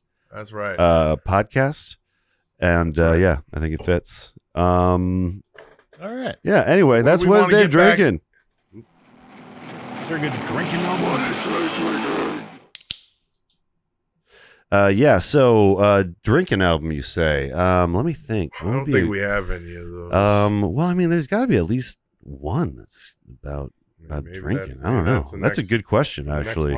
Is like because you'd think that we would have run into an album about alcoholism specifically. I'm sure there is one. I'm sure there's a country I think usually it's like somewhere. Usually we run into like heroin or something. I think maybe like Thin Lizzy. Maybe Jailbreak. I don't know. Oh, you want to do Jailbreak? Okay, hold on. Second from the bottom, right above XTC. XTC. Here we go. Hold on. I have to pull something up for this one, actually, guys. Oh, damn. He's got a note. Yeah, we have something that will help explain this this album for you, actually. Let me see if I can find it. When did we do that, Killer? I feel it was a while back. I want to say season 2. I want to say. Hold on. XTC. The Who. What am I looking at? Thin Lizzy. Thin Lizzy. Thank you. Okay, Thin Lizzy. Where you at? The thinnest of the Lizzies. Because we did that one. That one we did with our former co-host, Jake. So cool. Yeah, we did that with Jake. Yeah. Yes. We almost should have sent an invite out to him for this. He was an important part for a while. He was here for a lot of this. He helped really launch us a little bit, too, because he gave us a lot of advertisement. Yeah. I was at his wedding. He was at my friend's wedding. He was the DJ for my friend. Nice. All right, here's a little bit. Here is actually. I'm going to put on my headphones a little bit. Part of the audio part. Yeah. This is going to be Jake explaining the plot of Thin Lizzy's Jailbreak. Yeah. The warrior locked himself into his video scanner and gazed through the universe until he came upon Dimension 5. Dimension 5 was now in the hands of the Overmaster, whose lust for ultimate power had become an obsession. Religion and the media were all under his control, and computer files were kept on all known living persons within the city zones. Many were arrested and jailed. The plan was simple. By knocking out the alarm systems in a riot, they then would cause an explosion which would blow half the cell blocks away. Outside help came from an organization known as Phonographics. That's all very cool, and the Wikipedia mentions none of it. None of that. And it's a War of the Worlds.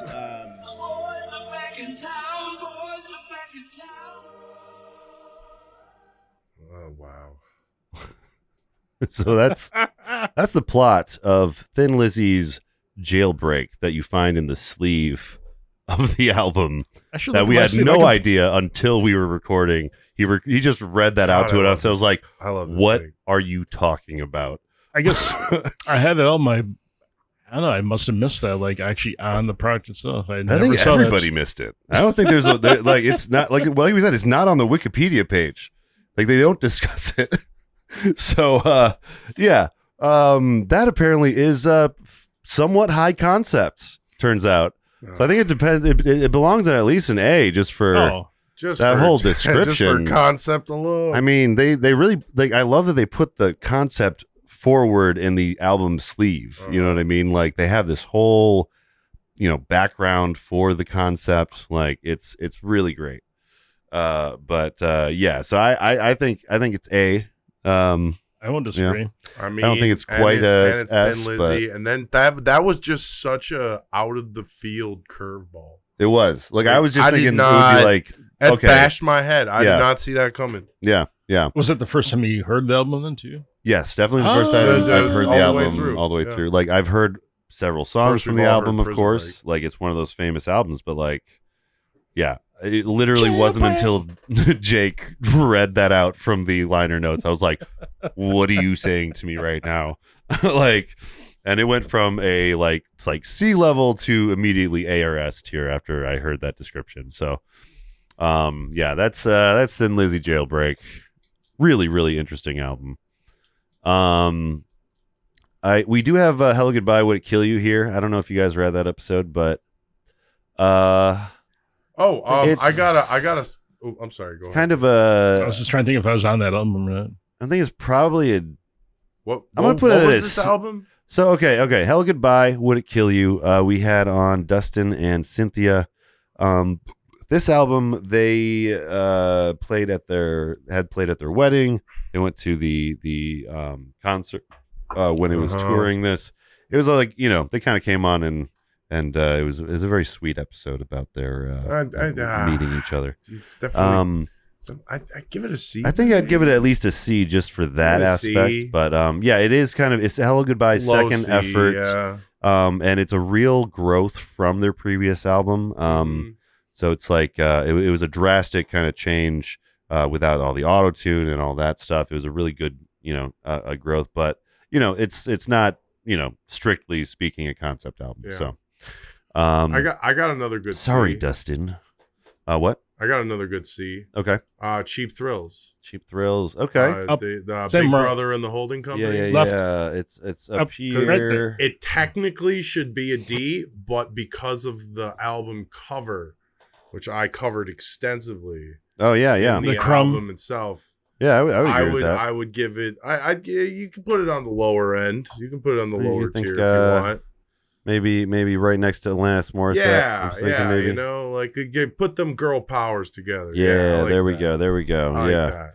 Because like really, like more of the concept is like the fact that it's one of the few records of Janice Joplin as a a whole. And again, what I mean. That album cover really is what brings the concept part for me. Yeah, and that's why I even brought it to the table. Of course, I'm biased because of Janice Joplin, but still, Dave, what you got any opinion?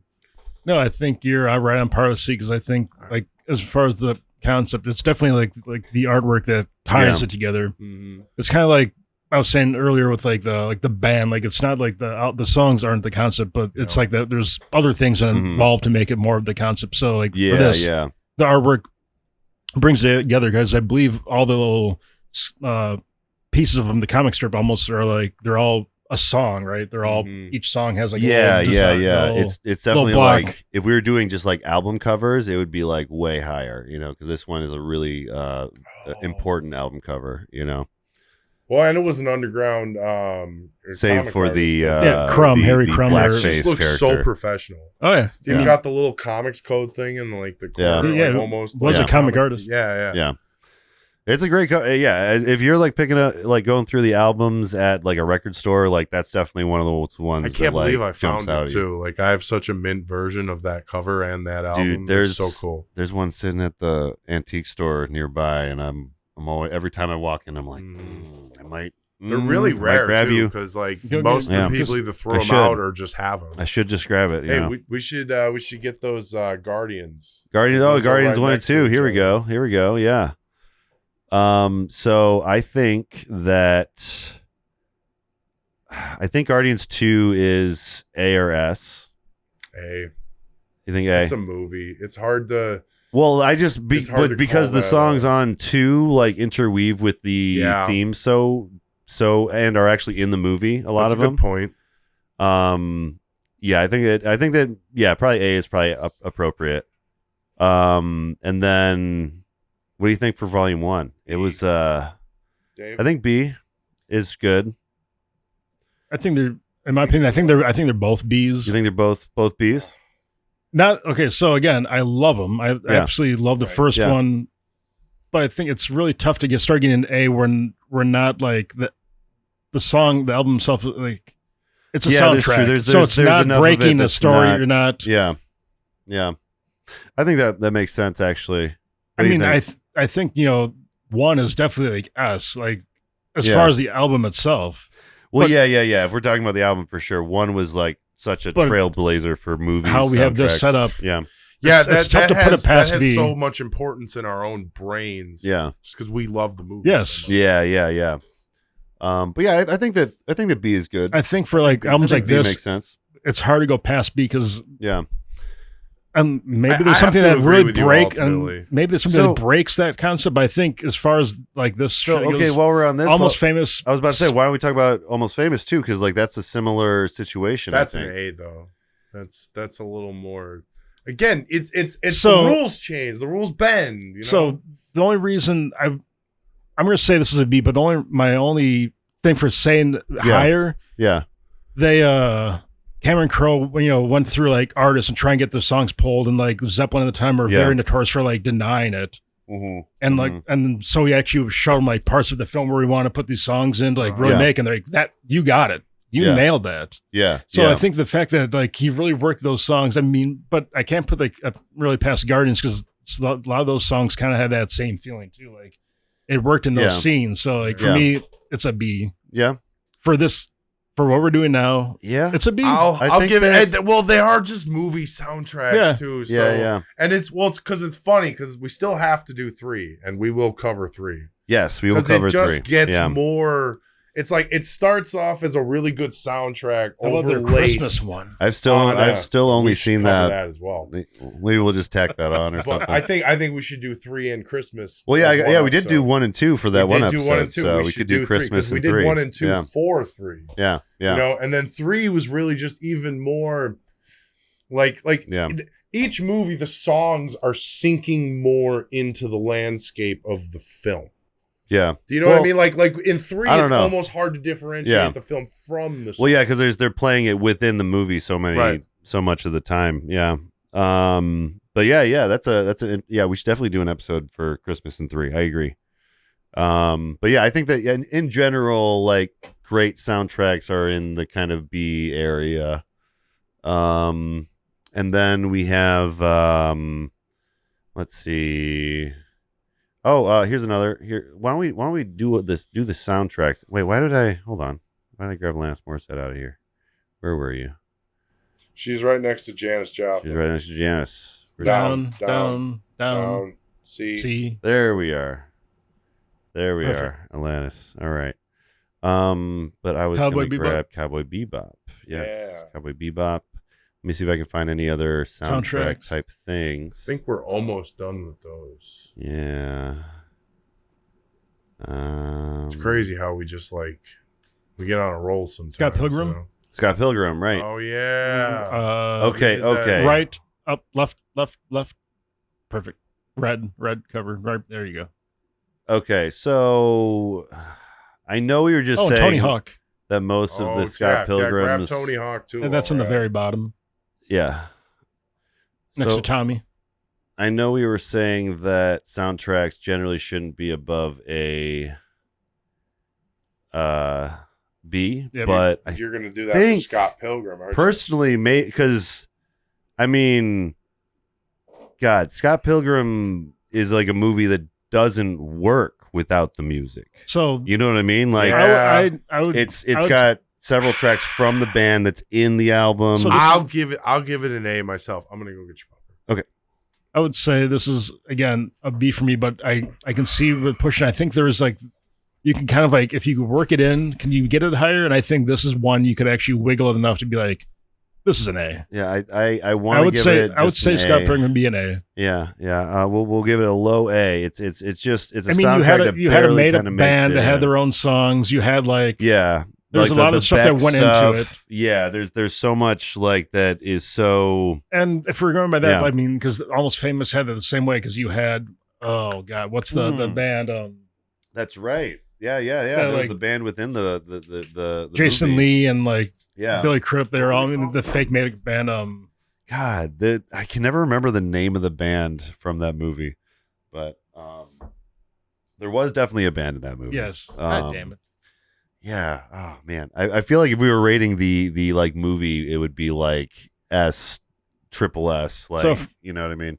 So that'd be the argument for actually moving Almost Famous up one more, just because other band actually you like on the same level as Scott Pilgrim in the sense. Yeah. I would be cool with that. Yeah. Because it does have an original track from an original band. Yeah, I agree. Because these both still rely on pre-existing songs exclusively. Yes. You know, these ones actually created something for the movie. So yeah, I agree with that. Then you had Cowboy Bebop and Pro Skater. Here we go. Pro Skater is probably a C or D just because what it is. What it is. I think probably just a D. I mean, it's an amazing album. I mean, it's an amazing collection of songs, but it's probably the furthest thing from an actual concept album, you know? The one reason I'd say could it be bumped up to C because would it be the songs if you're skateboarding too that would be into, or would you turn people on and skateboard and I never listened to this? Yeah, I guess its significance kind of maybe bumps it up. But I think D is probably a good spot. Yeah, I think C or D is. There's an argument, but I still think D is pretty good. Let's put it a high D. Okay. High D. And then Cowboy Bebop. So this one, okay. This is a different kind of soundtrack, though. Okay. This is an original soundtrack, OST as they call it, with Kano Yoko and the seatbelts. This one is man. I want to put this at A or S. That's my inclination right now. Which I would agree. Cowboy Bebop. Yeah, no, Trevor would do the same. He was on. I would easily say an A would be. I think A. I would start there. Yeah. If you made an argument, I would say S, but I think A is pretty solid. Yeah, I think A is an pretty. A. Yeah. It's really tough to make that an S. I think of the soundtracks, it's even above Scott Pilgrim because it's just oh my god, there's so many moments in that soundtrack that are just it's hard to separate it when it's like we're talking about with the Guardians of the Galaxy. It's hard to separate it when you're watching the thing and it creates a linkage, and then that's all that takes. That's fantastic. Yes, it is. Yeah, because then it becomes part of it. Yeah, So you don't just think of it; you think of the other thing whenever you think of one. Yeah, and that song, I mean, fucking just for Tank alone, it deserves the A. You know what I mean? That song, inspired a whole new generation to be interested in bebop type jazz. You know what I mean? One song, and big influence. We change up. We do some of the bands have multiple ones, and just do a few Beach Boys right there on the top. There we go. Do 2 Beach Boys. Yeah, here we go. Let's talk about some Beach Boys. I got these guys, right? And then hold on, let me find Mount Vernon. Where are you at? I had to include Mount Vernon. Here we go. The one about the Pied Piper and all that. Oh, the one that was it came with Holland. So these two came together. This was the one with the weird Pied Piper stuff. Do you remember this, John? Yes. yeah. I've included this on the list because I had to. It was like a nightmare. I couldn't escape. What is happening? So obviously man. We did Pet Sounds. That one's so crazy. Pet Sounds is an A. I think Pet Sounds is an A. I think wherever you want to put that, Pet Sounds. I think it is an A just because it's there's it's not superior. It's a low A. It's not really a concept album. It's just it's Brian's concept. Yeah. It's like Brian coming into his own and it's. If it had a cohesive story, it would be an S for sure. It's like he did everything but the vocals. Because he knew the vocals had to be on it because that's the way it makes Beach Boys. That's the Beach album. Boys. Yeah, you gotta have those. But he did everything else while they were on tour. He even gave up touring. If we were talking about the movie about Pet Sounds, that's S. Yeah. That is S tier. Yes. We should really just do that some night. Maybe that will be a music movies tonight or something. We should do the Beach Boys movie. We should do some of those. Biofilms. There's Good Temptations. That's what I'm saying, man. La Bamba. There's some really good ones out there. La Bamba's a great one too, actually. Yeah, that's a good point, Dave. So yeah, it's again one of the most important albums, but not the most important concept album. All right, then we got these Beach Boys. Beach Boys Smile, where Brian Wilson, from what I recall, is kind of spiraling. They're not sure exactly how to package it. Didn't get released until 2008. It was supposed to be the follow-up. It was supposed to be the big second Pet Sounds, if I remember correctly. Yeah, I think it's probably a C because it's B or C. I think it's a C. It's a C. Yeah. It's a good album, but it's very. I think you're just missing components. Doesn't know what it's doing necessarily. I think if he took us one step back, worked well a little bit more with the band maybe, and had a more cohesive concept. Yeah. Because Holland, he did the same with Pet Sounds, and Pet Sounds was a hit, and he tried to do this one. I'm like, no, didn't quite get that. And I think it's one of those ones where it's hard because you can see where it could have been for sure another Pet Sounds, but it just wasn't that. It just kind of crumbling in his hands. Yeah. For whatever reason that it wasn't the same. But yeah, Holland, I have a little description here. In the summer of 1972, the Beach Boys, including the recently added Blondie Chaplin and Ricky Fattar of the Rudels, moved to the Netherlands, isolated from their home country. The nostalgic and beautiful tributes to the very nation they just left contrasted sharply against the name of the album, Holland. Additionally, many of Brian's contributions featured segments of a children's book narrated by Jack Riley to the band's producers. The album garnered a good review and with time came to be loved by many fans. So this was kind of a reinvention album for Beach Boys. So I think that gives it like a point in just that, in the sense that they're trying big things. So I think it's at least probably a C. I think it's a high C. High C. We'll give it a high C. We'll give both. I agree. Throw both of them behind there because that one came with it. Yeah, and it's all piggybacking on. Oh stuff, no, this one. I mean, this is its own monster. I think. Wow. Where do we? It has a concept. It has a concept. The concept is more clear than the Holland one, so it's got at least to be a B, right? But I mean, it's a scary B. It's a really scary B. It's a B that you don't really want to open up and look into. Yeah. It gets by on a B because of its looks. Its insanity, I guess. It is an experience. Don't want to be with it, but is, you're gonna have a good time. Yeah, I messaged Jim before we did the episode. I'm like, what the fuck is this? I was like, this is insane. What have you brought to us?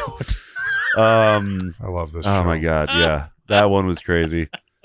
So on a lighter note, we should talk about Marvin Gaye. There we go. What's going on? What's going on? Let's give it a whole ass switch here. You know, I mean, this one's like a lighter one's a beautiful. Got to be an A or S. Get a lighter note. Let's get his dad involved in this. Oh no! Oh no! That's very sad. He's got a sense of humor over here.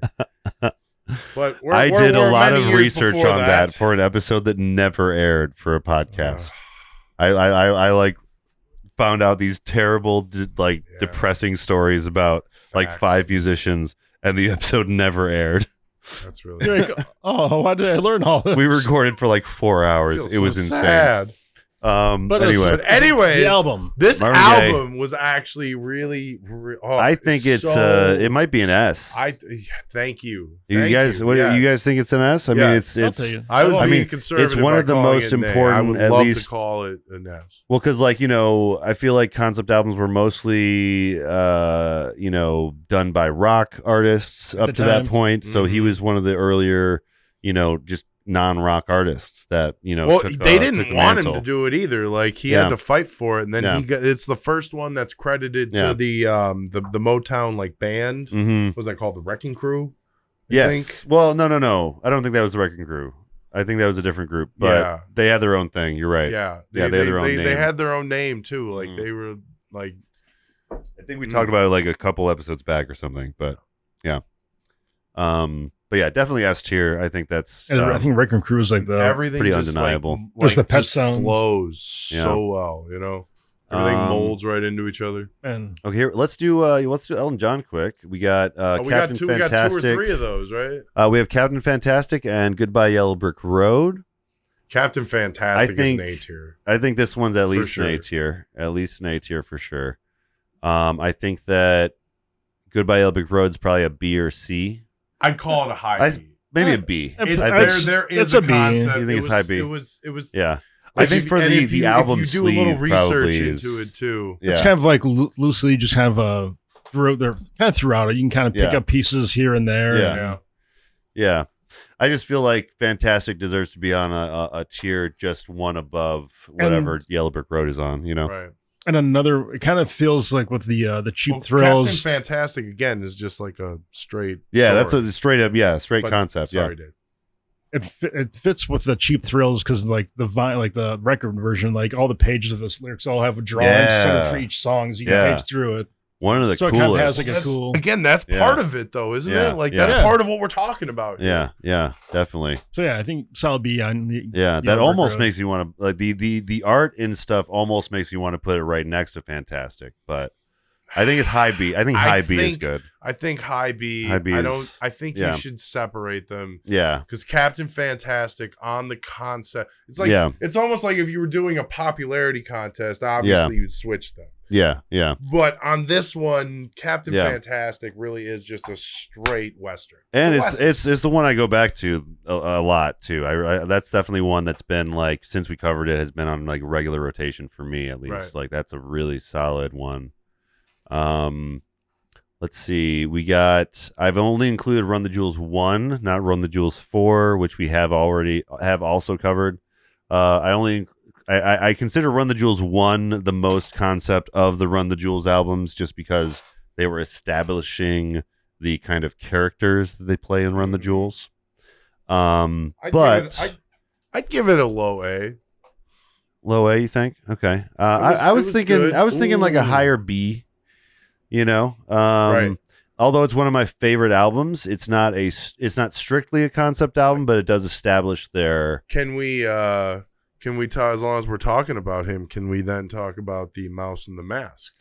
Oh well, that's MF Doom on the Mouse and the Mask, but we can talk about that. That's right. Sorry. Yeah. So we got MF Doom and Danger Mouse in the Mouse and the Mask. Now this one is such an interesting album. Like, there's not a lot of albums on this list like this one. You know what I mean? This is such a weird, out of left field concept. To take a bunch of cartoon characters from Cartoon Network and weave them into rap. That's Danger Mouse. What do you think? Do you think that? Can we call this an S? This is feel like so it's at least cartoon. An A. It's at least an A. I think it's an A. I call it an S though. I think it's an album. As an album, it's an S. It's Adult Swim. I think as an album, it's an S. But I think as a concept album, it's an A. But it's such a weaving of all, and it includes all of the Adult Swim characters. And there is a narrative. There's definitely a narrative that weaves through it. Yeah.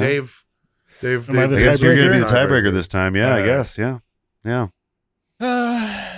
It's one of those albums though. It's very close. Throw in the S. Yeah. All right. Yeah. Danger Doom going in the S. All right, Dave. MF Doom, all caps when you say the name. And also, of course, had Andy Merrill, good friend of the show. Let's see what else we got. You want to take out some of the mainstays of album concept or concept albums. We got the Black Parade. Tommy. We got Tommy. Yeah, let's get Tommy in there. We got. I'm trying to look around quick. Let's do Green Day. Throw Green Day. Oh, Green Day. Yeah, American Idiot. Yep. That's definitely. That's they're trying to do Tommy essentially. Then you got. This is Sgt. Pepper's. Just throw that. Sgt. Pepper. Throw Sgt. Pepper top row. Top right. Top row. Middle. Top row. Middle. Here we go. There. Let's do these 4. So yeah, here's some of the heavy hitters when it comes to concept albums. So, I mean, some people put all these in S, but we have to determine what we're gonna do. No. Green Day is an A. Low A. Low A. You can. I would even go with you guys if you called it a high B.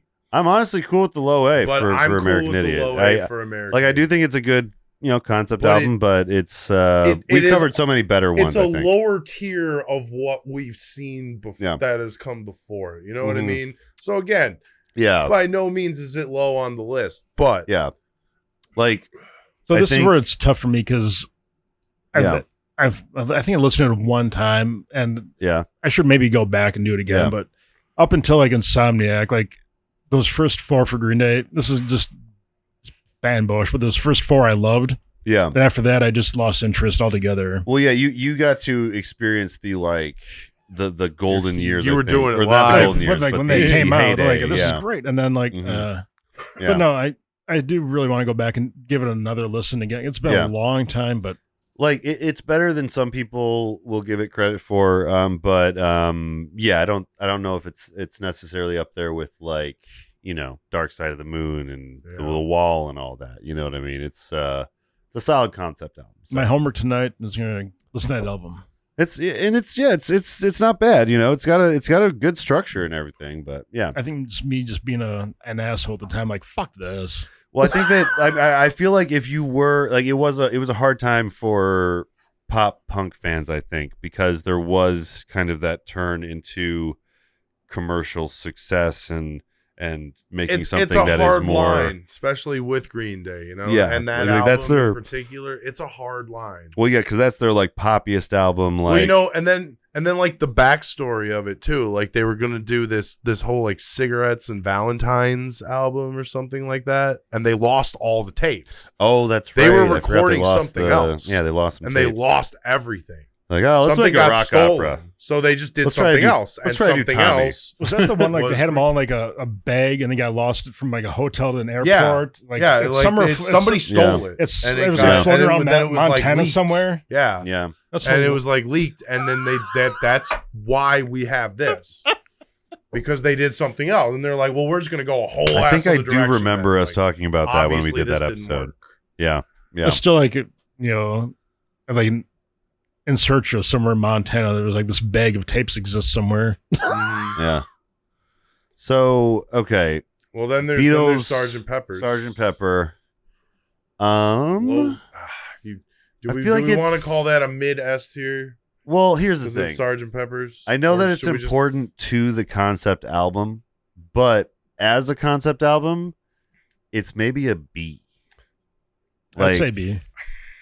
Then we gotta call it the best B for Beatle. It's okay. I'm okay with that. I'm okay with that. The definition. It's just of B like then. It feels like almost. I was gonna give it a low A. I feel like it's almost like a prototype for what would be the concept. It's like the blueprints of what would come down the road. But that's what's important about it. Yeah, that's why I would almost give it a low A. But if we're gonna call it a B, we should call it. It's like functionality. Yeah. Like it created Nothing will go above that on the B. Yeah, it created things. The things it created were better and followed the structure better. Yeah, that's kind of where I'm at. Yeah. Again, it's a great fucking album. Yeah, it's just as far as again, that's not what we're trying to beat here either.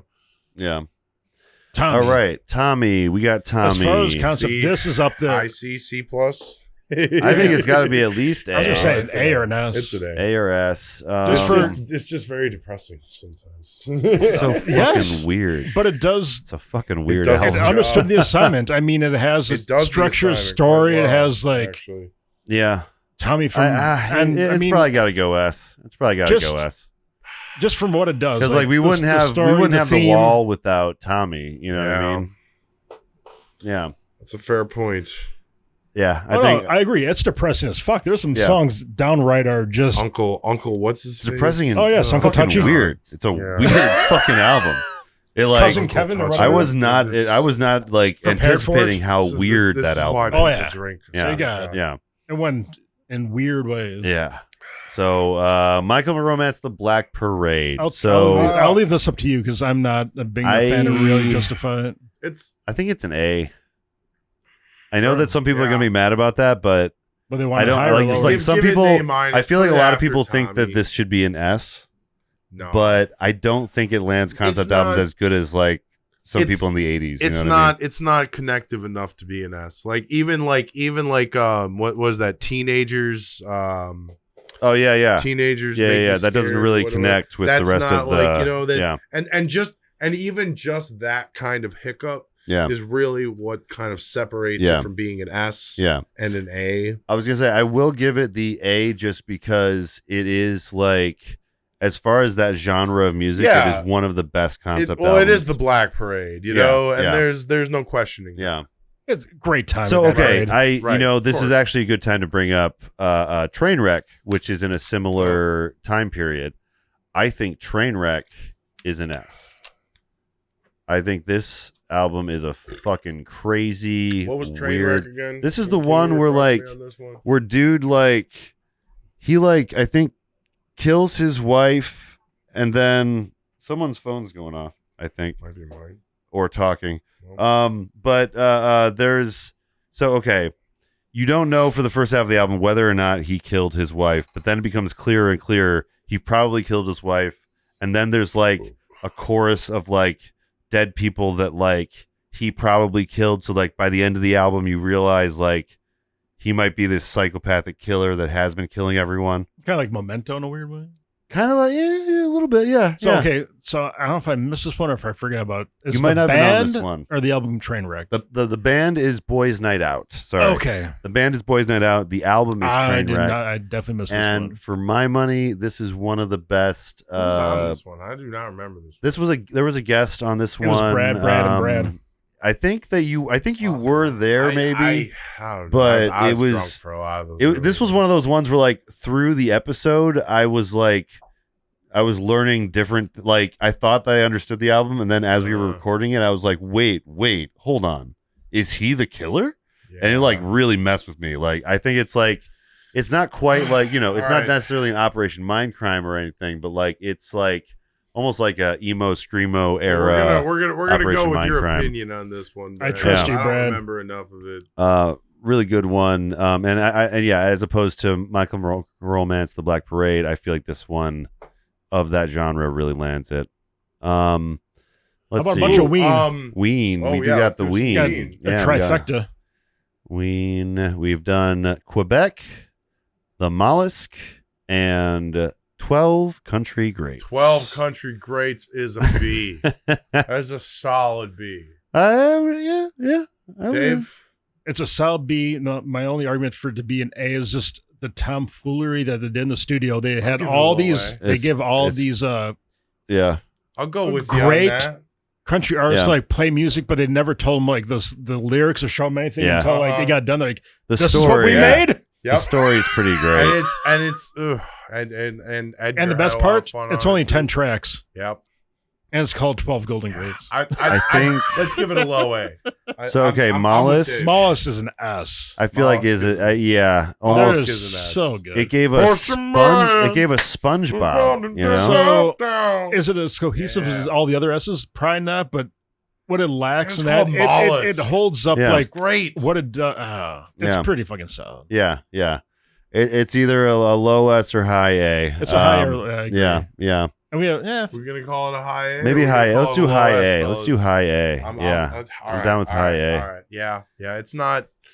Yeah, it's not quite S. And then Quebec S has to be special. Probably a B, just because it's not. I'm happy. It's not very conceptual in general, but it's like it is like an important album. Then they're going through like very specific things in their life that comes through. So I think it's a solid B. All right, what do you have next? What we got next? We got we have two Tyler the Creator's albums here. We got Goblin and Igor. Let me find. Ooh, Igor was great. I do have to take a pee. Go for it. I'll probably have to do that soon too. Dude, and you gotta teach Dave how to like. Oh yeah, I mean we could always take a little break too. Like we can take as many breaks as we want for this thing. So one on the left here, Goblin. Yep. That was the one that had Yonkers on it. It had that's the music video where he eats the cockroach and stuff. Right. And then Igor is the one that has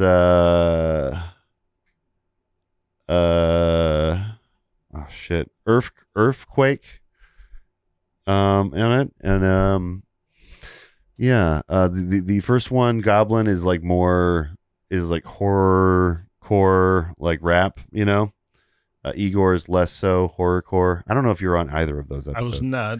I've heard not the whole album, but I've heard tracks off both these. Yeah. And I've seen reviews off both these. I'll leave this up to you. I feel like Igor's more conceptual, like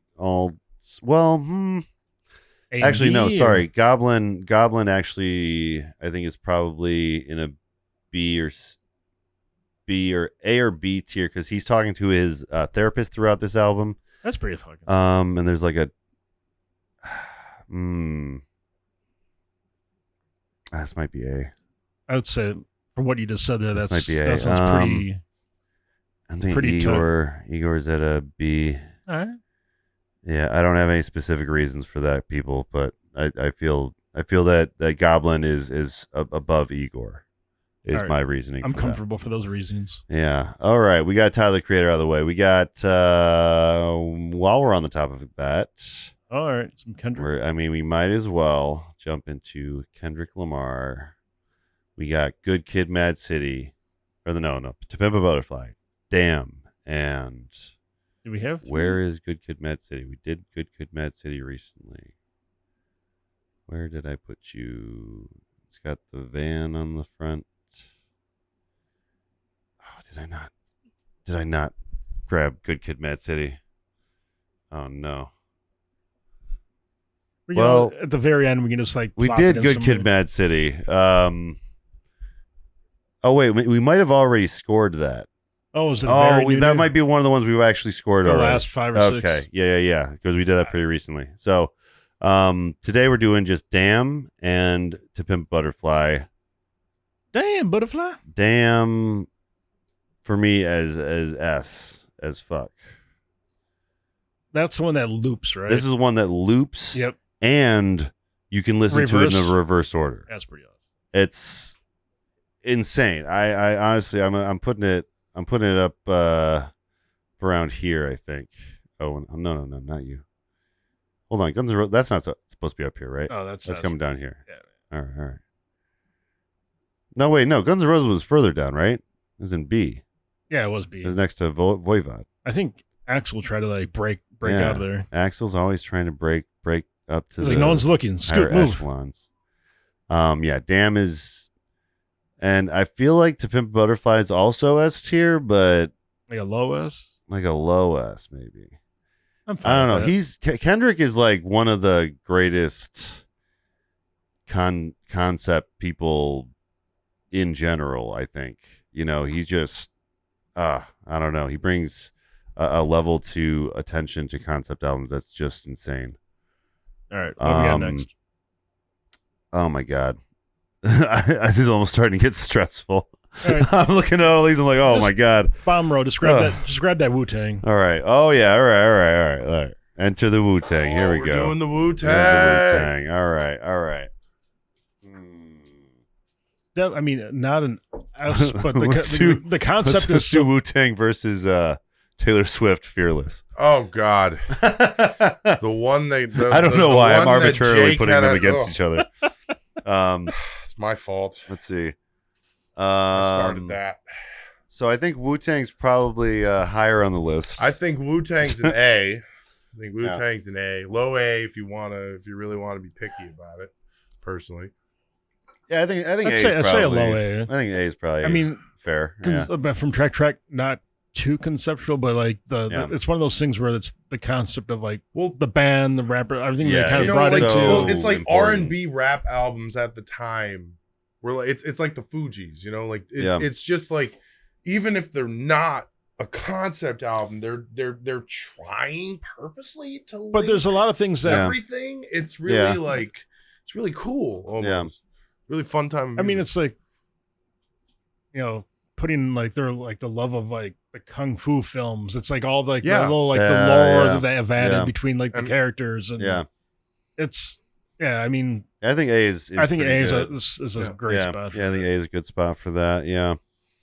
We have let's do Primus quick. Oh wait, we didn't do Taylor Swift Fearless. So this is okay. We did the Taylor's version of Fearless. C+. I think it's probably a C. C minus. You want to give it a D? I'll give it a D. Put it right here.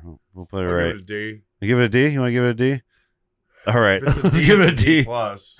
Fuck the Swifties, I guess. Put it put it in front of Van Halen, just to piss off Van Halen fans. Put it in what? Put it in front of Van Halen, just in front of Van Halen. Oh yeah.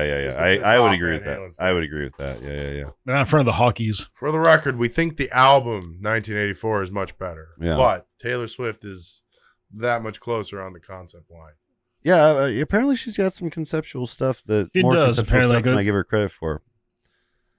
Primus. What we're doing, Primus. This is a pretty good concept, honestly, but it is also derivative. So maybe a high B or something. Low B, or middle B. Call it a middle B. Middle B. Dave, we'll put it right. Mid B. Yeah. It's like it's a good idea. Good that they did it, I guess. What about what's that one there on the corner, the blue one? Weezer. How many? Didn't we do 2 Weezers?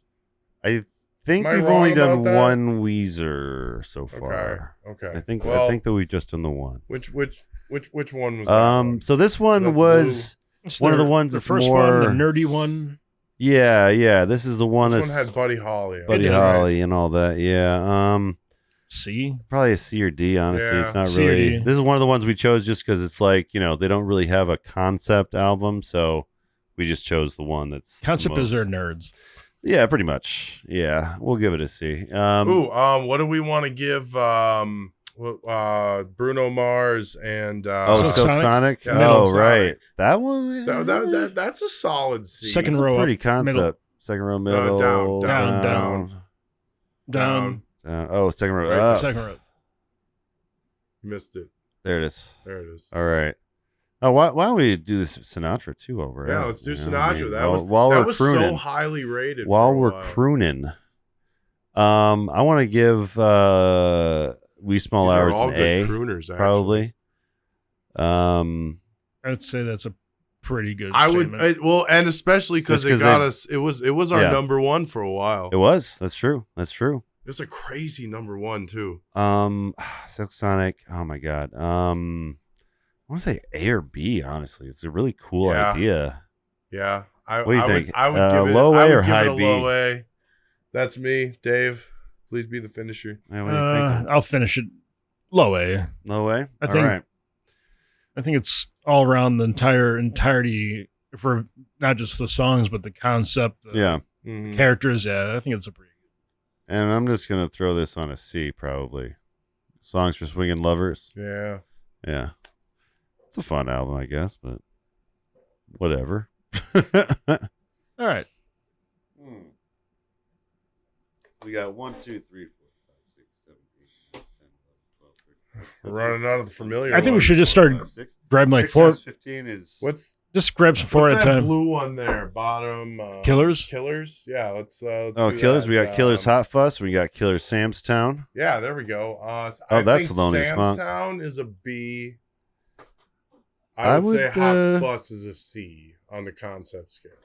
Yeah, I completely agree with you. Actually, yeah, that's a good point. I'll put this actually mid. I'll put that next to Queens. Yeah, that's next a to little those more guys, mid. and then see, probably actually, you know what? Although it's a good album, it's not very conceptual, honestly. Put it after Van Halen. After Van Halen, okay, it's a little more. Yeah, it's a good album. It's a great first album. Oh wait, you know what? Actually, hold on, I forgot. There's the trilogy of Killer songs that are actually conceptual, so we might have to bump this up to a C. All right. Yeah, it's got a little bit of concept. We can give it a low mid C. I would say low C. Low C. Low C is good. Yeah. Then we got Melancholy. Bottom row. Can we give that a Infinite Sadness? Melancholy and Flood. Sure. Yeah, here we go. I'm thinking Flood's probably C. Probably C or D. Can we give Melancholy a low B? I think Melancholy is higher than that. I think Melancholy is an A. Awesome. I'd give it an A. I'd give it a low A. Because it's got the whole sun and the moon thing going on. Double all album. the times of the whole thing's divided into 4 parts. Yeah. You know? It was a lot more conceptual than I thought it was when we first covered it. But awesome. I think it's at an A. Yeah. No, listen, that one's very important to me. So I'm down for that. That's a good one. It's a real good one. Now we got let's grab a couple of country dudes, a couple of older guys. Yeah, let's grab some of those country ones. We got grab the chicks too. While we're at it. Yeah. Where are you chicks? Here we go. There should be a Johnny Cash one in there. There's Folsom Prison. Folsom Prison right here. The Highwaymen or the Highwaymen. What about the one Highway that Jake Wanted. was on? There's Wanted, the Outlaws. Wanted, yep.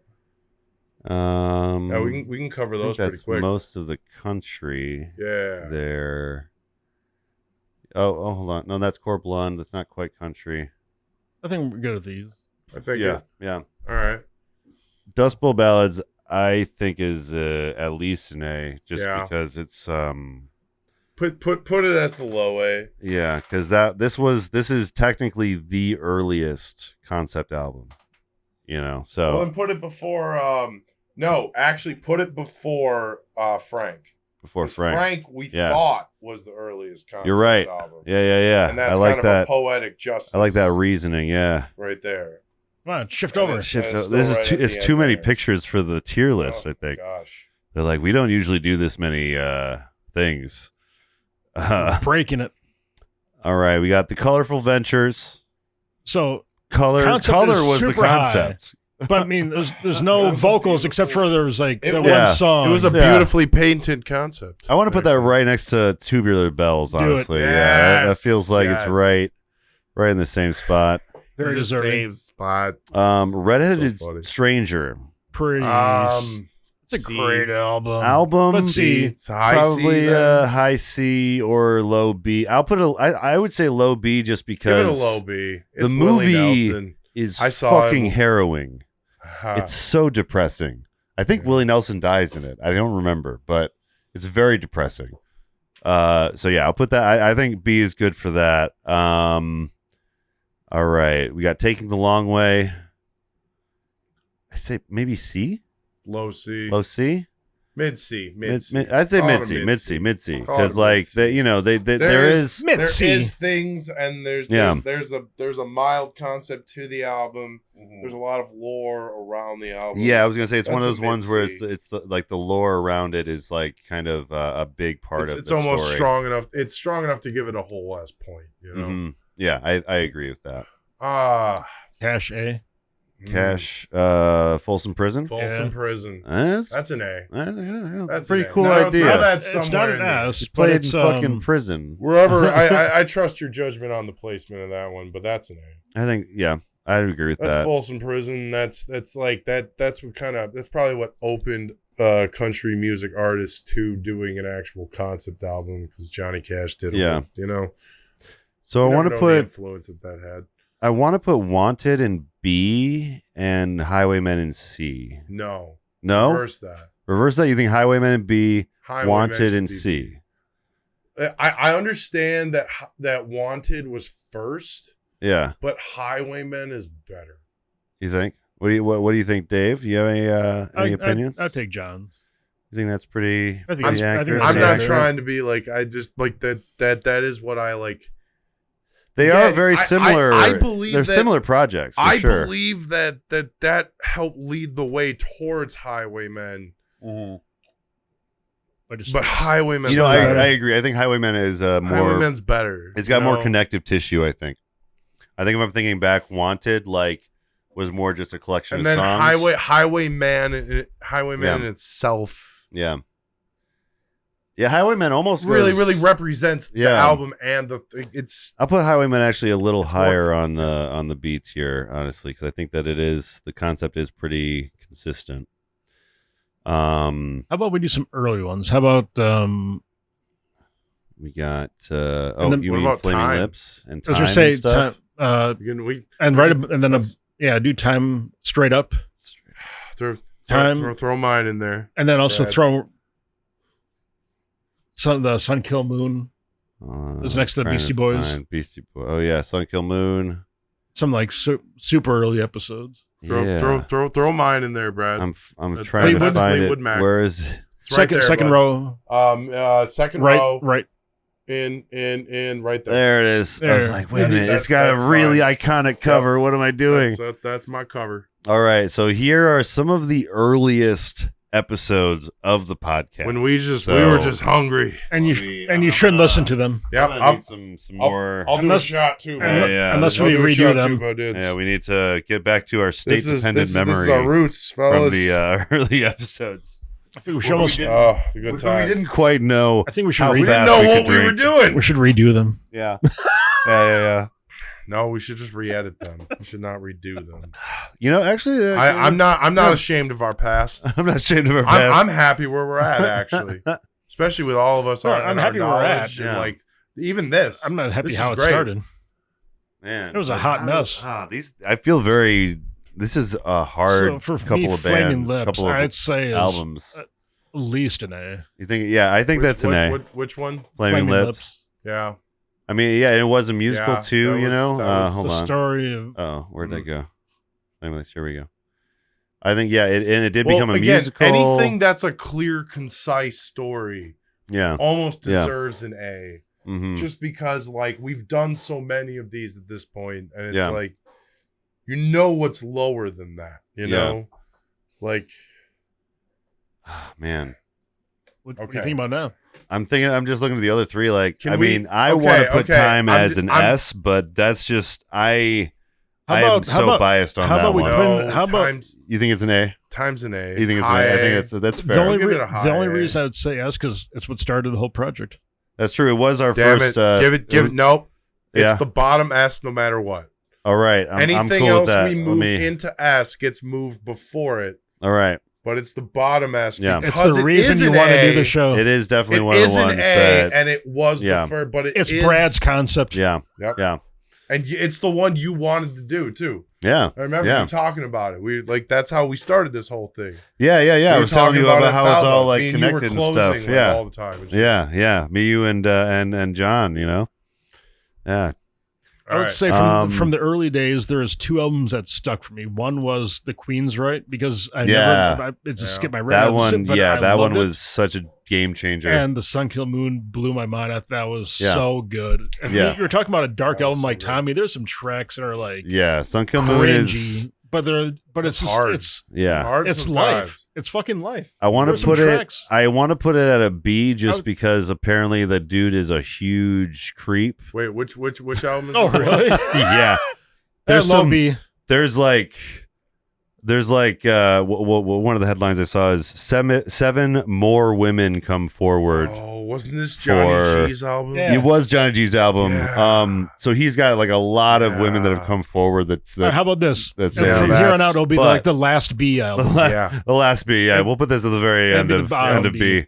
You would have been an A, but you some of this stuff you fucked up, son. Yeah, okay, I read about him, and it's like, it's like the whole Ice Earth situation. It's worse. It's worse. Can we give Rumors a low A? I would like to give Rumors you know what? It's one of the only non straight up concept albums I think that might actually deserve that ranking. Can we we do similarly to what I was saying about the other one? Like, no matter what you do, it's the last A. You put that as the last A, but because it's right there. If you're gonna put it in B, you have to put it in a high B. The story behind it makes it into a concept album, kind of. You know what I mean? Like, it's not a concept album out the gate. The couples that broke up and still work together. Yeah. That's such a thing, though. It should not be as good as it is, but it is as good as it is because of that. Yeah, that one's just one of those albums, man, that just captures a thing. Yeah. And then let's see. You know what? Let's do people that have guested on the show quick, and then we'll take a quick break. XTC. No. I'm talking about people that have been on the show. So Mommy Heads, The Spiral and the Tree Ring. And I'll give you a little bit of a wasn't refresher. The guy from Mommy Heads on XTC? No, he's not in XTC. He wasn't in XTC. No. Who was on? He wishes he was in XTC for sure. Right. But I thought that was the album he wanted to do. Hold on. Wait a minute. Where's the... Is this Run the Jewels 4? Hold on. This is Run the Jewels 4. I didn't mean to leave this. I didn't want to put this in the album. Hold on. This is in the unscorable category. I meant to throw Run the Jewels 1 up there. Oh, there we go. Yeah, awesome. My bad. I think it was it an A or yeah, B? No, it was an A. It was an A. Okay, here we go. All right. I thought wasn't Adam Elk, was he in the Mommy Head? Adam Elk is in the Mommy Head. I thought we did XTC with him. We did XTC with him, but he's not in XTC. Oh, got it. Okay, so yeah. This is. Oh shit! Wait a second. Do you have who was that guy we did for the season 1? Bigfoot Museum. Dude, Grant Summerlin. Grab Bigfoot Museum too. Yep. So yeah, that's another thing. So I mean, it doesn't happen very often on this podcast, but we sometimes do get the artist to come on and talk about their album. And we get to ask them about it. We would have included the Mighty Morphin Power Rangers one in this one, but we already discussed that one. We've already discussed that one. Had to make that point. So that last week, Pope, was it in the Fire Whale or what the hell was that? So the Fire Whale, the Fiery Surf Man. That was really this good. one is really good. This is at least an A. I think. For sure, at least an A. That was a great album. The only reason I guess it wouldn't be an S tier is just because it's not I don't know. I mean, no offense, just not as well known. That's a special tier. S for special. Like it's like. And I don't know. I think A is appropriate. Probably somewhere around here, probably right next to Ribbons of War. A means you're awesome. A means you understood the assignment. Okay? Bigfoot Museum season 1 finale. I mean, I think it's at least a B. That's probably. A B plus. Yeah, that stays consistent. Yeah, it stays consistent. That's a high B. I mean, and it was and he agreed. It was that was our, that was one of our first bit guests that came to us and shout out to Grant Summerlin. For us. He gets a whole ass point. The Bigfoot Museum. Yeah, absolutely. That's true. Yeah. Yep. So Spiral and the Tree Ring, I don't remember much of the concept behind it. Let me see if I can. One of those, to be honest with you, let me see if I can. Lost in the shuffle. All right, come on, please have. All right. An immersive, theatrical, multi-level experience of music, storytelling, visuals, and art. Musically, Spiral Cell combines elements of movie scores, video game scores, layered vocals, dynamic guitar playing, and multi-instrument looping. In addition to the storyline with visuals, dialogue, and a synchronized lighting and video show that you can grasp the live experience. So I believe this was one that involved being in space and a space colony and discovering some horror in space. I believe it's cosmic horror going on in this one. I think that as far as concept goes, it was pretty solid. I don't remember much of it, but I want to give it a B.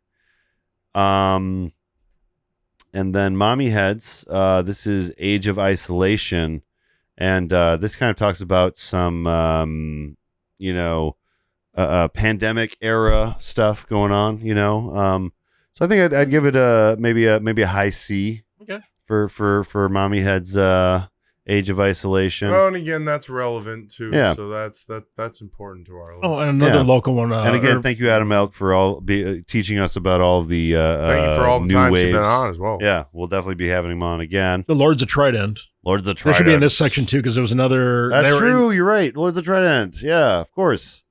That one's actually a pretty good concept album. Solid. Yeah, that might be somewhere between an A and a B. Yeah, probably I'd say low A. Let's say low A. Right, yeah, that was pretty solid. It has to be about Fleetwood Mac, though. No. I know, but Fleetwood Mac's a little bit more on the popular side. So we'll throw that. I mean. I'm trying to think. Is there any other one? When it's the same level of concept, and one's more on the scale. So there's a tier inside the tier list. Of course there is. I thought we've been doing that the whole time. Pretty much, yeah. It's a multi-tiered situation we got going on here. What's that one with the red second tier? This one? Or 1, 2, 3 tiers down, 2 in. Anya? One more down. This? Nope. On the other end, right there. Yeah, what is that? Oh, this is Mr. Liff I Phantom. I have a description for it, and I'll let's take a quick break, and we're gonna get on to the rest of these. We're almost done with our we're close. The list we don't have to we don't have to pick something and then put it on another tier to get it to the list anymore. Yeah, we're actually almost done. 67 left. We're almost there, guys. We're gonna take a quick break, and we'll see you guys on the other side of that break. All right, guys, we're back.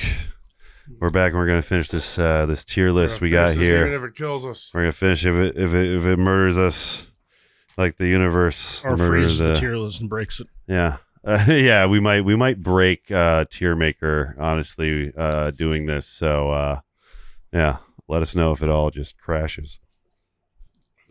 All right. Well, what do we want to pick for next couple of dudes? David Bowie and Lou Reed. Oh, all right. Yeah. Lou Reed we got stuff. Lou Reed. We got that's not. That's Paul's Didn't we do a Wings album? Let's pick that one too. Wings. Oh yeah. Wings. Band on the Run. There we go. Similar era. And we'll do. Here we go. House of the Holy. Might as well throw that in there. Yeah. So we got some classics for you guys on this one. We got the Lou Reed Transformer, which was a important album. Ziggy Stardust, which people have started making conspiracy theories for because it says K West on the front cover. Oh my god! I would say Ziggy. What's Ziggy's name? Ziggy Ziggy Stardust. Dave? A or I think Ziggy's S. Low A, maybe? I think, or what are you thinking? Mid A? I wouldn't say high A. I think it's probably like around Joe's Garage, the concept, maybe. He created an entire new character, persona. He did create a completely new character. I mean, I might call it a high A. I could be persuaded. And Spyro Smart is a whole like band, like within the band. I don't know. Either a high A or a low S. That's where I'm sitting. I'm looking, all right. I'm looking right around here, maybe. That's cool. Yeah, well, yeah. Yeah. All right. I'm just trying to think of is there a Bowie album? Well, yeah, because I think the Dark Star album is probably an S. Personally, we haven't done that one yet, but that one is like epitaph essentially. Well, let's grab that one. What do we talk about? Dark Star. Dark Star. That one is Black Star is really good. We haven't done it yet though. Wings is like high C, I think. Yeah, I'm good with it. Brad? Yeah, I would say high C, low B maybe. I don't know. I'm thinking low B personally, but all right. Yeah. Let's call it a low B. Low B. Just because like it was kind of Paul being like, "Fuck you, I can still write like the Beatles. I just don't want to." Right. Right.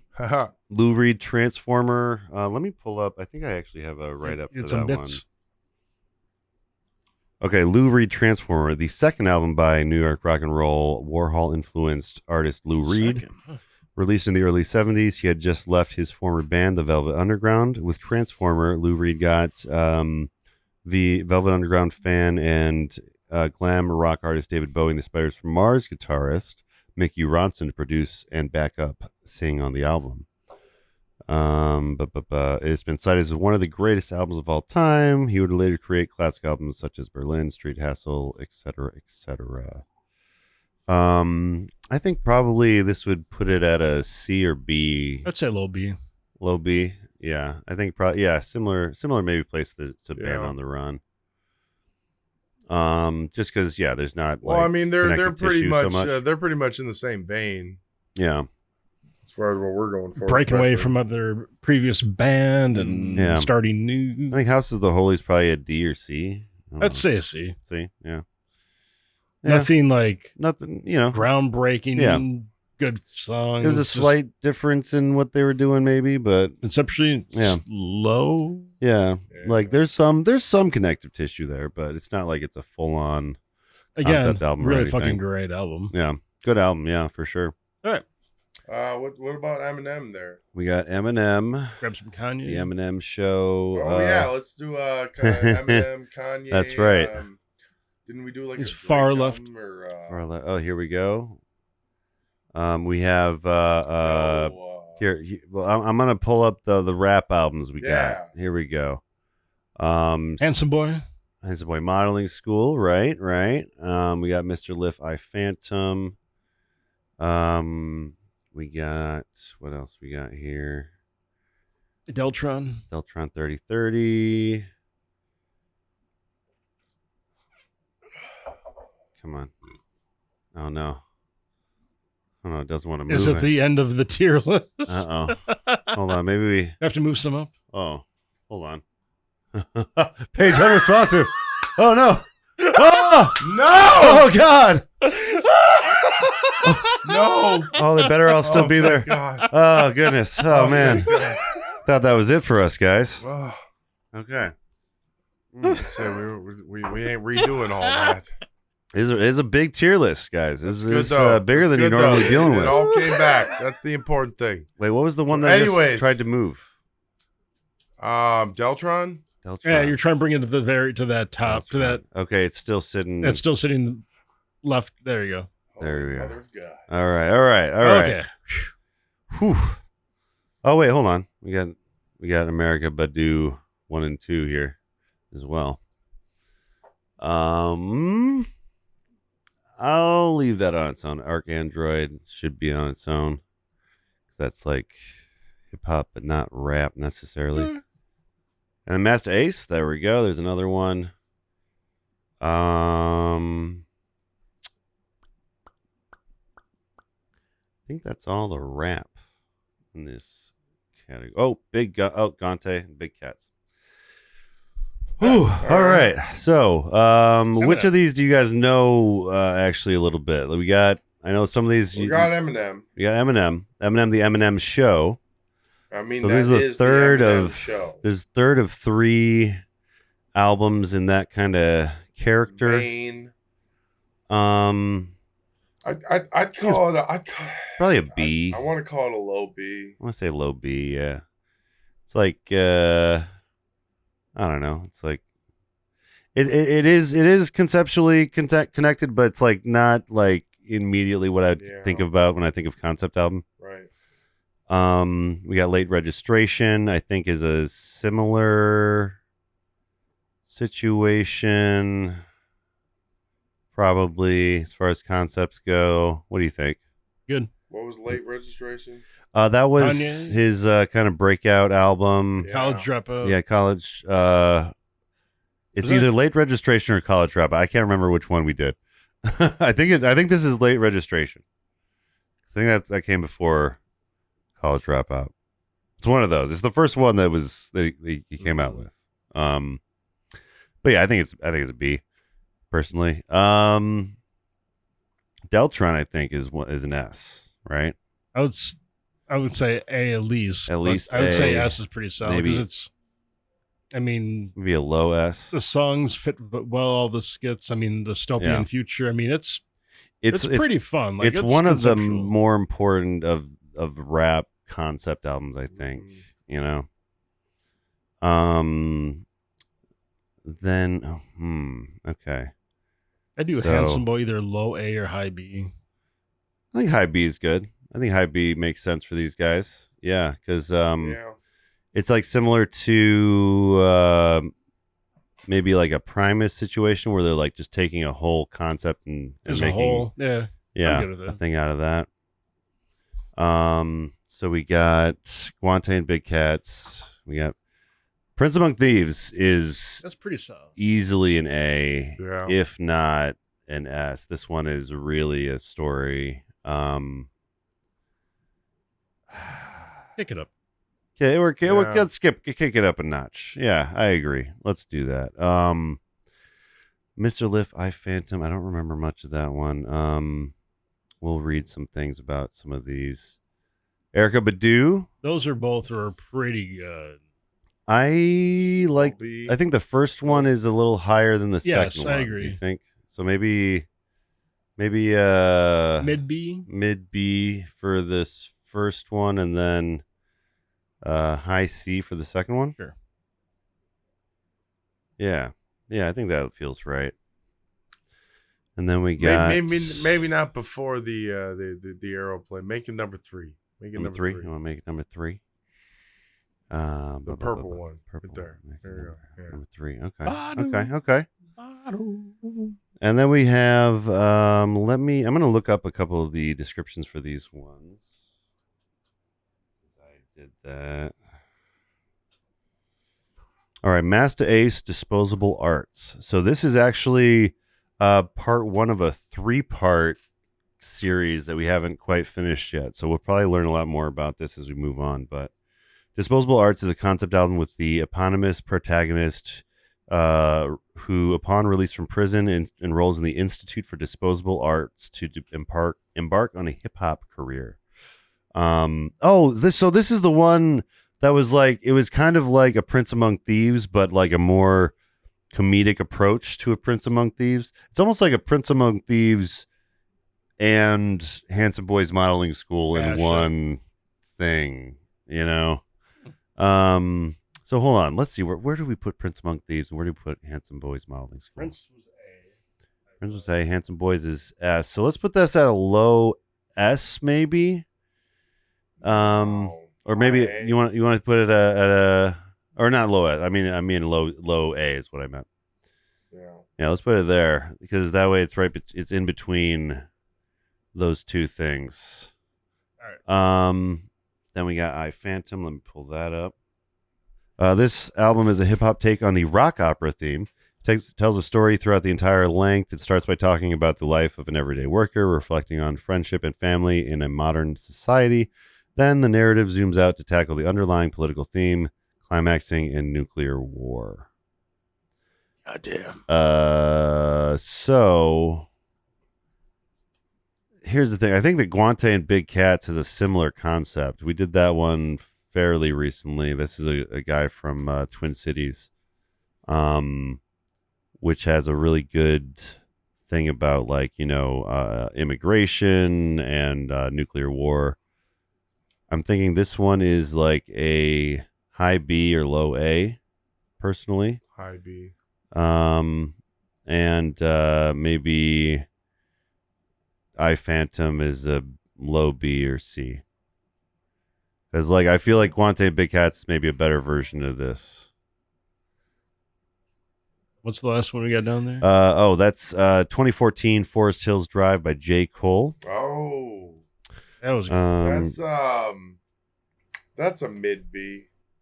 That one had a pretty decent concept all the way through. Yeah, the album's title is the address of his home in Fayetteville, North Carolina, where he lived in his early youth and made some of his earliest songs. He bought the house and purchased it, and I think that's a high B. I think you're right. Put it next to Guante Big Cats. All right, so let's do new wave now. Let's do Devo, XTC.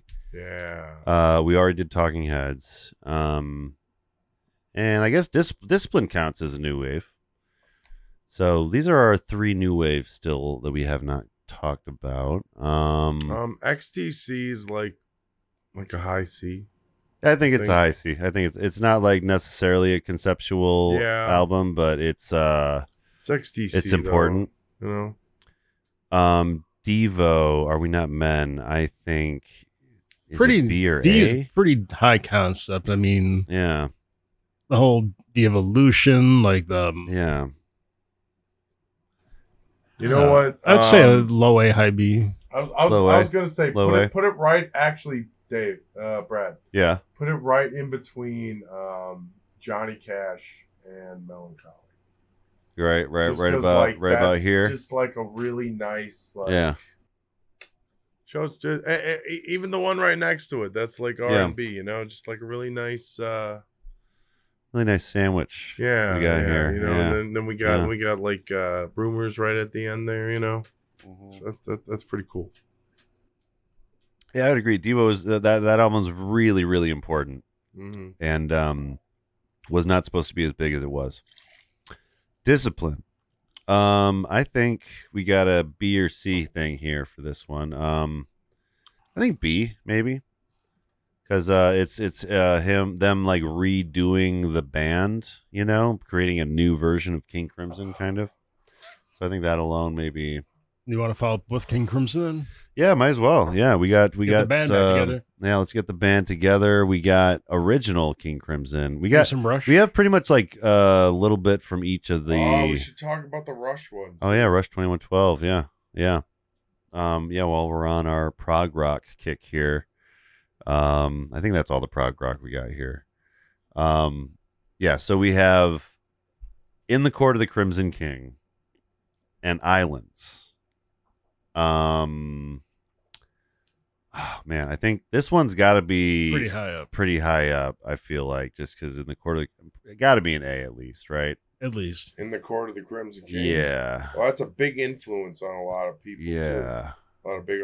I'd say a lot of the rockers we cover. So. The only thing keeping it from an S for me is there's that whole song that's just people hitting random instruments in the studio, which is a big nothing burger for me. But is it a concept? I don't know. I couldn't tell you. Islands, I think, less of a concept, but still still good. I think it's probably the same right there with Discipline, it's a similar, level of quality there. Then we have Rush 2112. Rush 2112 has to be in the B category. Yeah, 2112. We played a whole ass prank on Trevor. Yeah, it's actually kind of worked. Yeah, I would say like the only reason that this isn't higher is because half of the album is a different thing. One song. Well, yeah. Well, no. Half the album is the concept, and then like the other half of the album is like random songs. So it's like it's kind of half of a concept album. So yeah, if it was just 2112. That's why we can't give it an A. Yeah, if it was just a B, the A side of that album and nothing else, I mean, it might actually bump up. But all right, yeah, we got. Let's get some jazz out of the way, guys. We got some jazz album. This is gonna be one of the harder things I think to judge probably because it's just as far as concepts go, it's just hard to like discuss. Hold on, where is it? I feel like there's another jazz album in this list, but I'm not seeing it. When the ads, here we go. When the ads like shift and break at times, I feel like your webpage is breaking and falling apart, but it's they're just new ads pop up here and there. Dude, yeah, that's probably what's causing it to fall apart. It's fucking ads. Thanks, Beetlejuice. I know you're on HBO Max. Already? Original, old one. Okay. I was gonna say it's a fast turnaround time. All right, we have Freddie King. Let's dance and sing away, dance and sing the night away, or some shit. Honestly, I just want to put this at the same place as Songs for Swingin' Lovers. Maybe a little better. No. At the end. I think right down here. Can't beat the King of Swing, and that's that's true. That's our little Frank Sinatra. All right, we have Thelonious Monk at the Black Hawk. This one, that live album was really good, but less of a concept. I'd say B. You think that? It's a soft B. Soft B. Yeah, nothing higher than that. But let me see what a great live album. That's why it's not a C for me. You know. So okay, a little bit less good. Then we have Miles Davis 2-2. It's Miles Davis' second album collaboration with Marcus Miller. Originally supposed to be a joint album with Prince, featuring their unofficial "Can I Play With You" and other unreleased works. He worked mostly with synthesizers and drum machines in the 80s, and this record called for funk-infused sound and R&B with jazz. It's considered an album that brought him into the pop landscape, which brought him to a younger audience. Let's see. 2-2 is a clean attempt at bringing together diverse sounds into one album. Probably C. I don't know. I don't have any like deep thoughts on the placement of that, really but tough. Yeah. I do think Herbie Hancock's Headhunters is at least an A. And yeah. I'd give it that album is just so good and again, it inspires such an interesting sound. Inspires a lot of other artists. Yeah. So. Now we got Europop. we got some. I'm just gonna throw some random ones in here. Oh, here's another jazz album we should get to. We got Europop. We got 30 Seconds to Mars. This Is War. We got the Turtles, Battle of the Bands. So let's go with Europop first.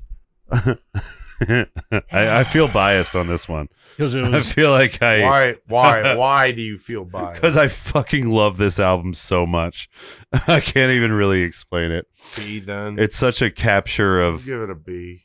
B. I think B is fair. Low B. B minus. Honestly, it probably deserves a C, but I'll accept the low B. Dave? No, Dave? Low B to a D? Low B to a D. Give it a C. Well, we'll give it a solid C. We'll average it. Get a C. Yeah. For me, it's all about the PlayStation song, man. That fucking, oh my God. We're gonna play the game, the PlayStation all day.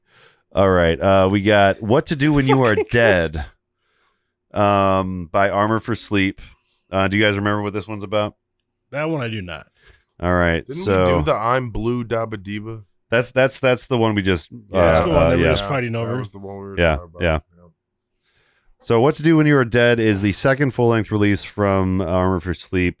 The album is a concept album that follows a young man through his suicide and subsequent afterlife. The album contains a hidden pre-gap track called One Last Regret. I think this one's like it's pretty solid. B. I'd say B. Yeah.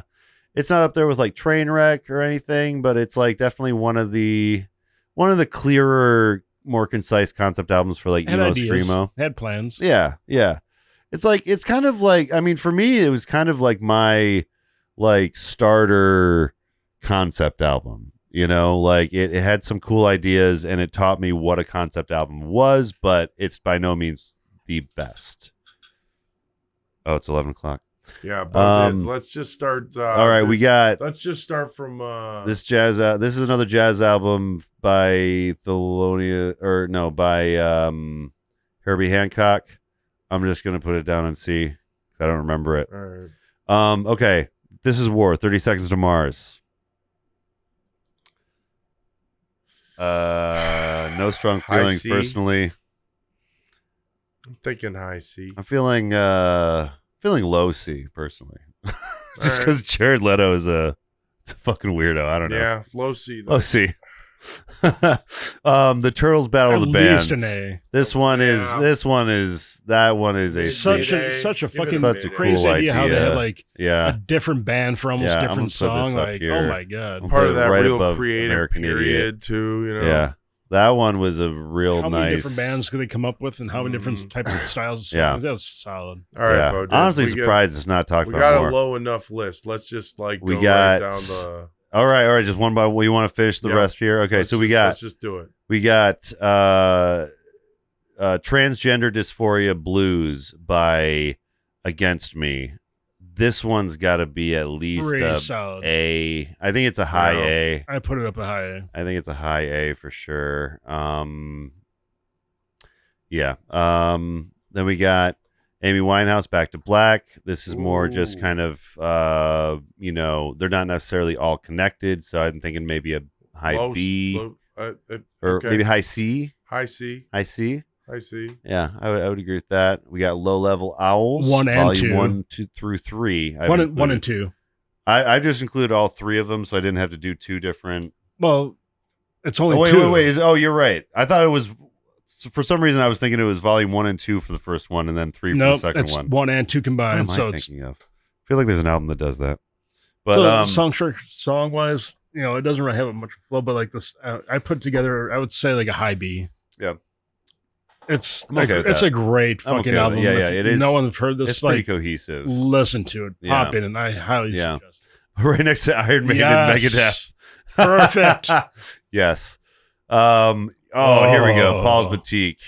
Now, this is a concept that is sort of like the band because so they broke out from their original mold. They had this new idea. They started like layering different songs and samples. And they just they went a whole different fucking direction and just came up with something so wacky that it'd be impossible to do today with like sampling. So like I'm thinking low A. I would do low A. I'm thinking low A. Like it's just because of the concept of the sampling itself. It's so so futuristic for what they were doing, especially.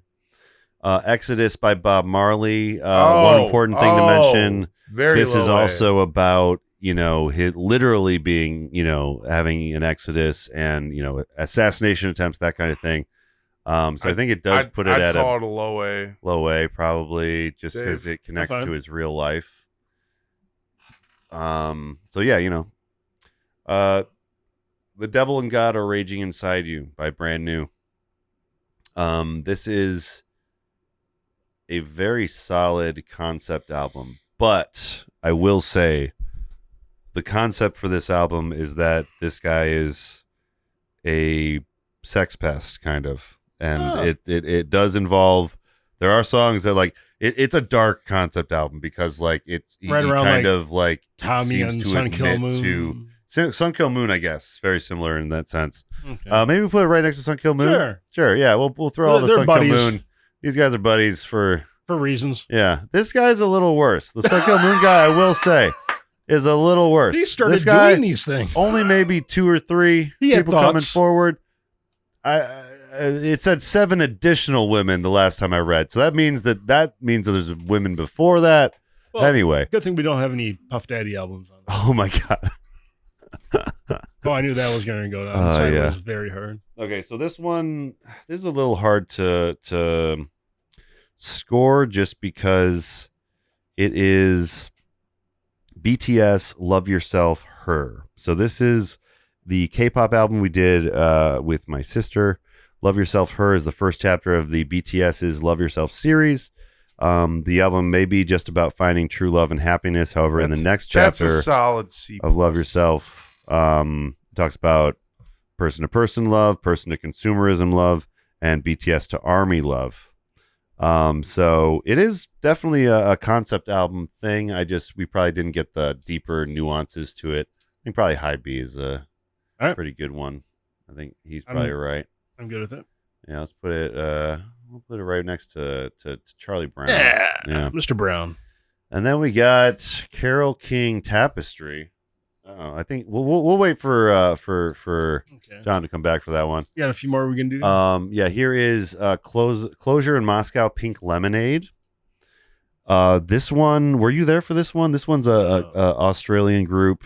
I think I missed this one. It's got interdimensional travel. It's got multiple universes. It's like it's at least an A, I think. I think the way you're describing it, I was going to say that sounds like a crazy B, but I'm good with it. Yeah, this one you would have appreciated, I think. And I like Pink Lemonade. Yeah.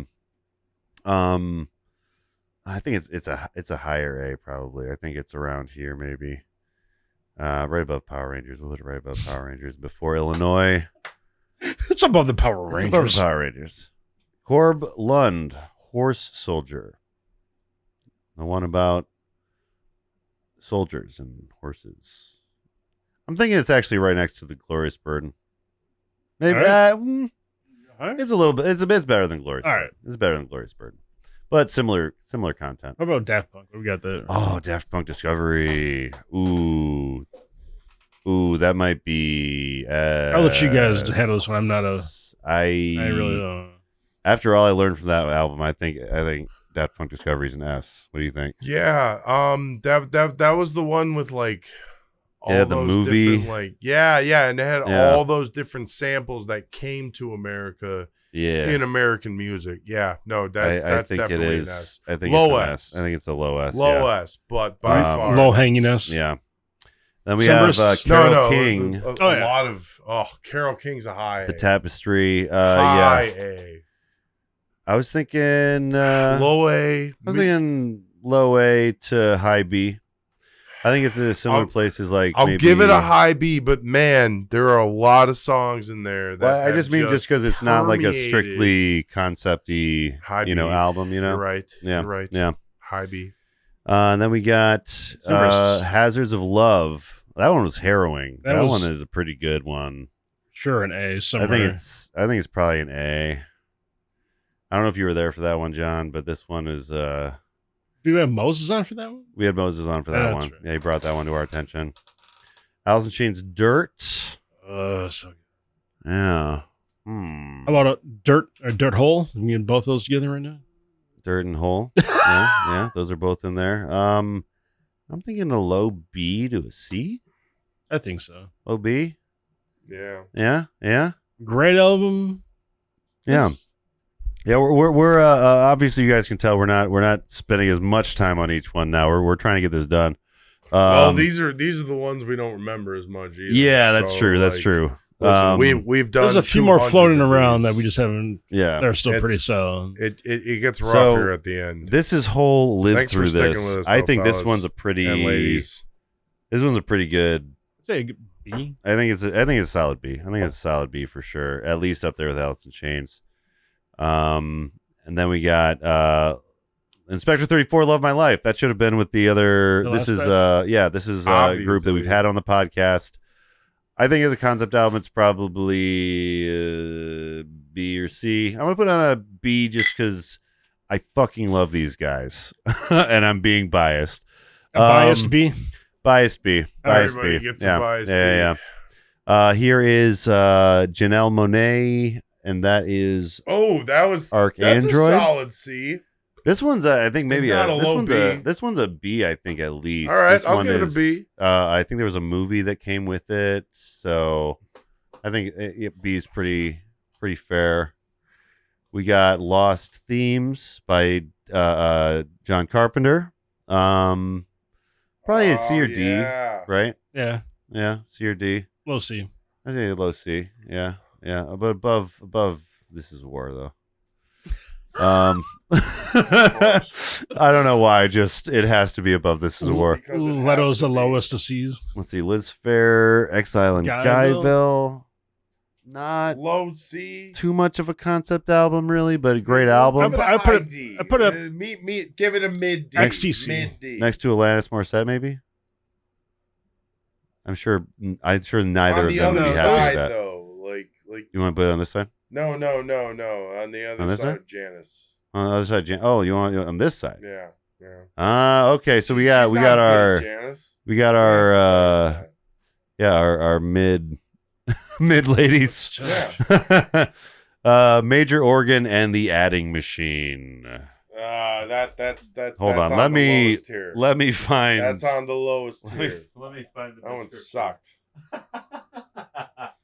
Was that your Maroon all right? 5? That's one of the ones. Major Organ. That and no, seriously, like when I did what was that? The one that's the really long one.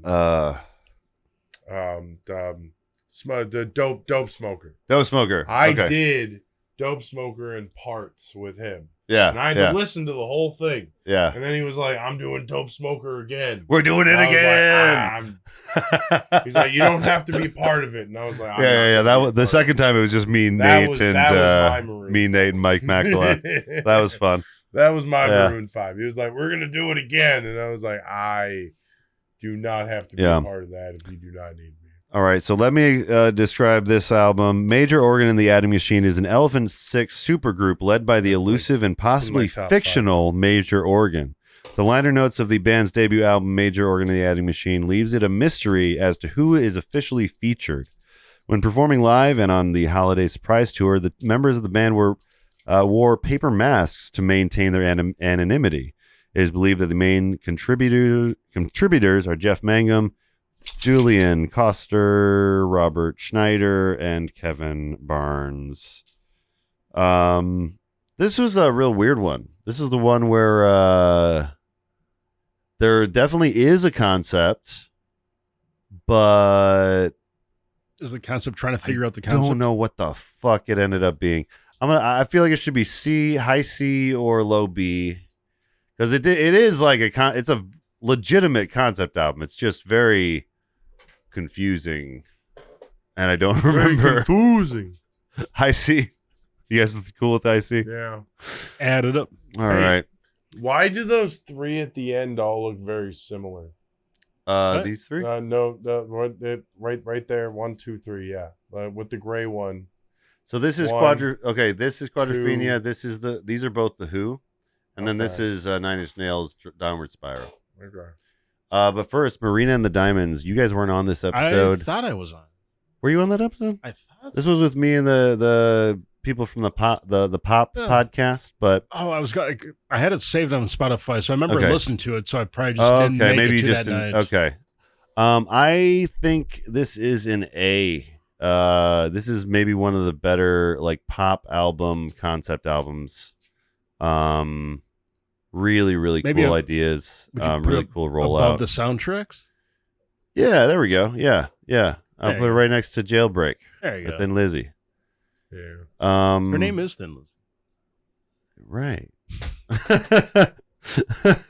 All right, and then we'll do these two together. I feel both of those have to come very close because they're two different concepts, so they're so close. Like Quadrophenia, the whole like the mod war and really kind of interesting like timeline story. And just the Who sellout is so batshit crazy with the commercials and everything in there. It's wild. You want to put these? Okay, I'm within thinking within the same letter. The Who sellout you think maybe both? It should be both in B. Good and high B for that high one. B, yeah. We'll put them right next to each other. I would agree with that. Right. Then we got the Downward Spiral by Nine Inch Nails. This one is, I think, at least an A, if not also an known S. as This one is Story of Dave. That's a solid A. This one is real depressing. Yeah. What do you think, S or A? Man, I even listened to this one without being on this one. I mean, A is pretty solid. I think it's a high A. Let's put it at high A. It's almost. I'd give it a mid A. It's similar to like transgender dysphoria blues in a sense. Then we got Brother Sister by Me Without You. This is probably a C. It's not too Leto? cohesive. It's really good, but it's not like better than Leto. Better than Leto, yeah. And you know what? I'm gonna put this right next to The Killers. It's a really good concept, but like it's mostly just for me. Then we got the Misfits Static Age. This one is the concept is more the fact that it took so long to release because they had like demo versions of it, and because of record labels or something, like they couldn't. It was just a horror story of horror punk. Mm-hmm. But I mean, the story's more about the release of the album. I'd put it like by like Weezer. Yeah, maybe next to the yeah. There's nothing too crazy inside of the album. All good stuff. What about NoFX 30 or 45 songs or whatever that didn't fit in anything else? Probably next to the Misfits again. I put it. That would be safe. Yeah. Then we got the Olivia Tremor Control. Don't remember the name of the album. I think it was self-titled. I want to say it was self-titled. One of my favorite episodes because we got to interview that guy that was in that made the Elephant Six movie. So definitely like really interesting album. I would say it's maybe a C or B.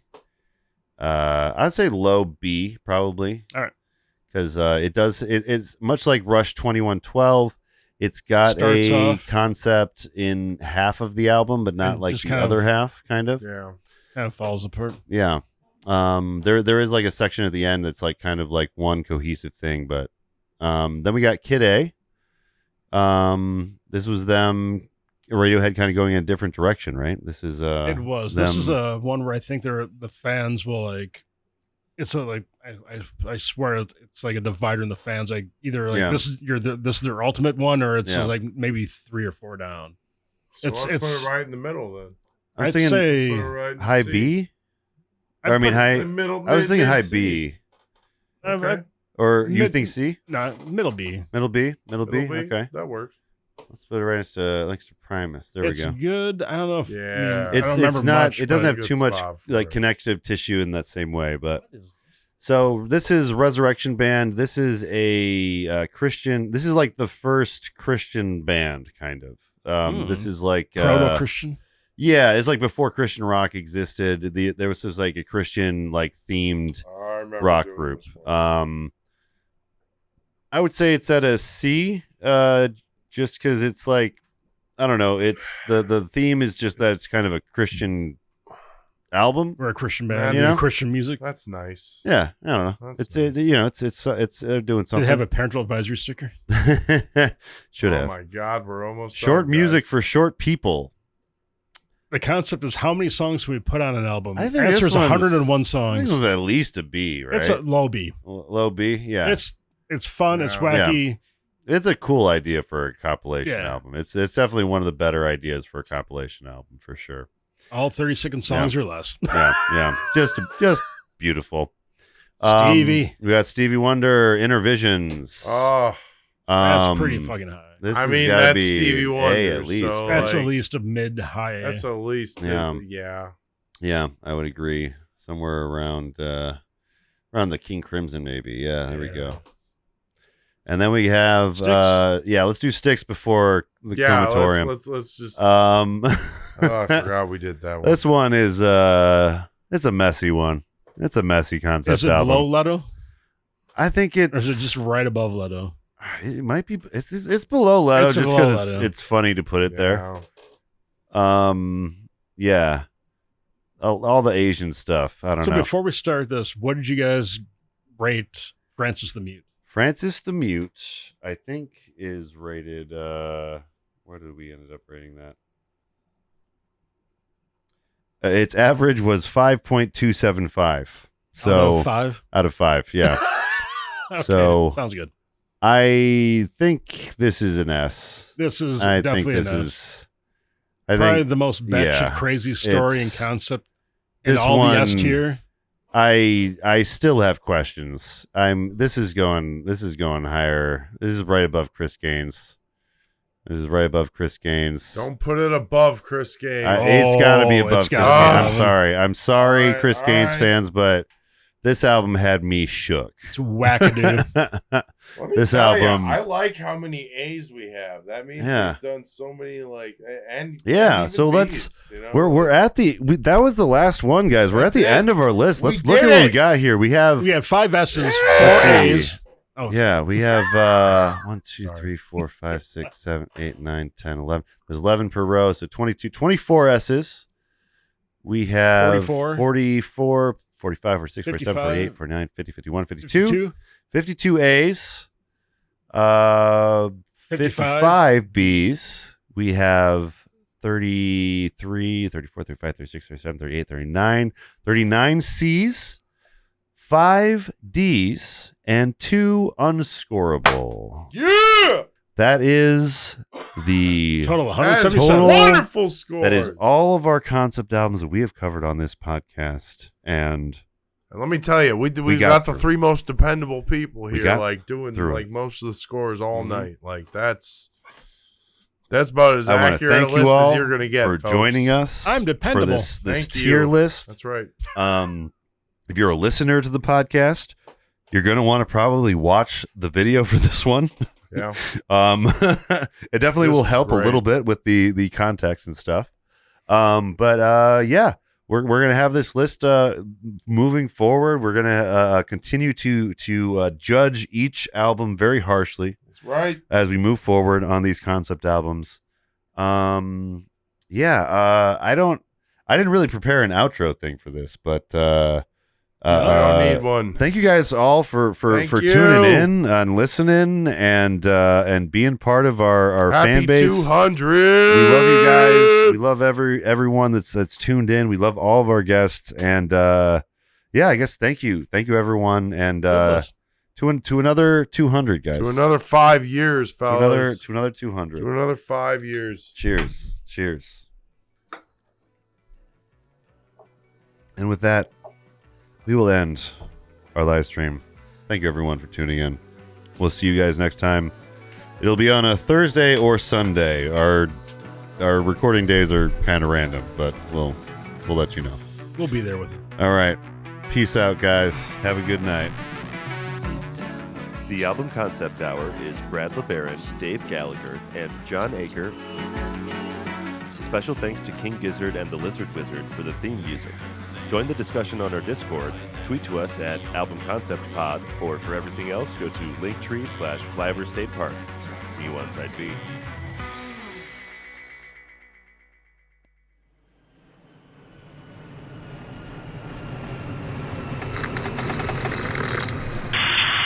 This is Flyover State Park. You are clear to land.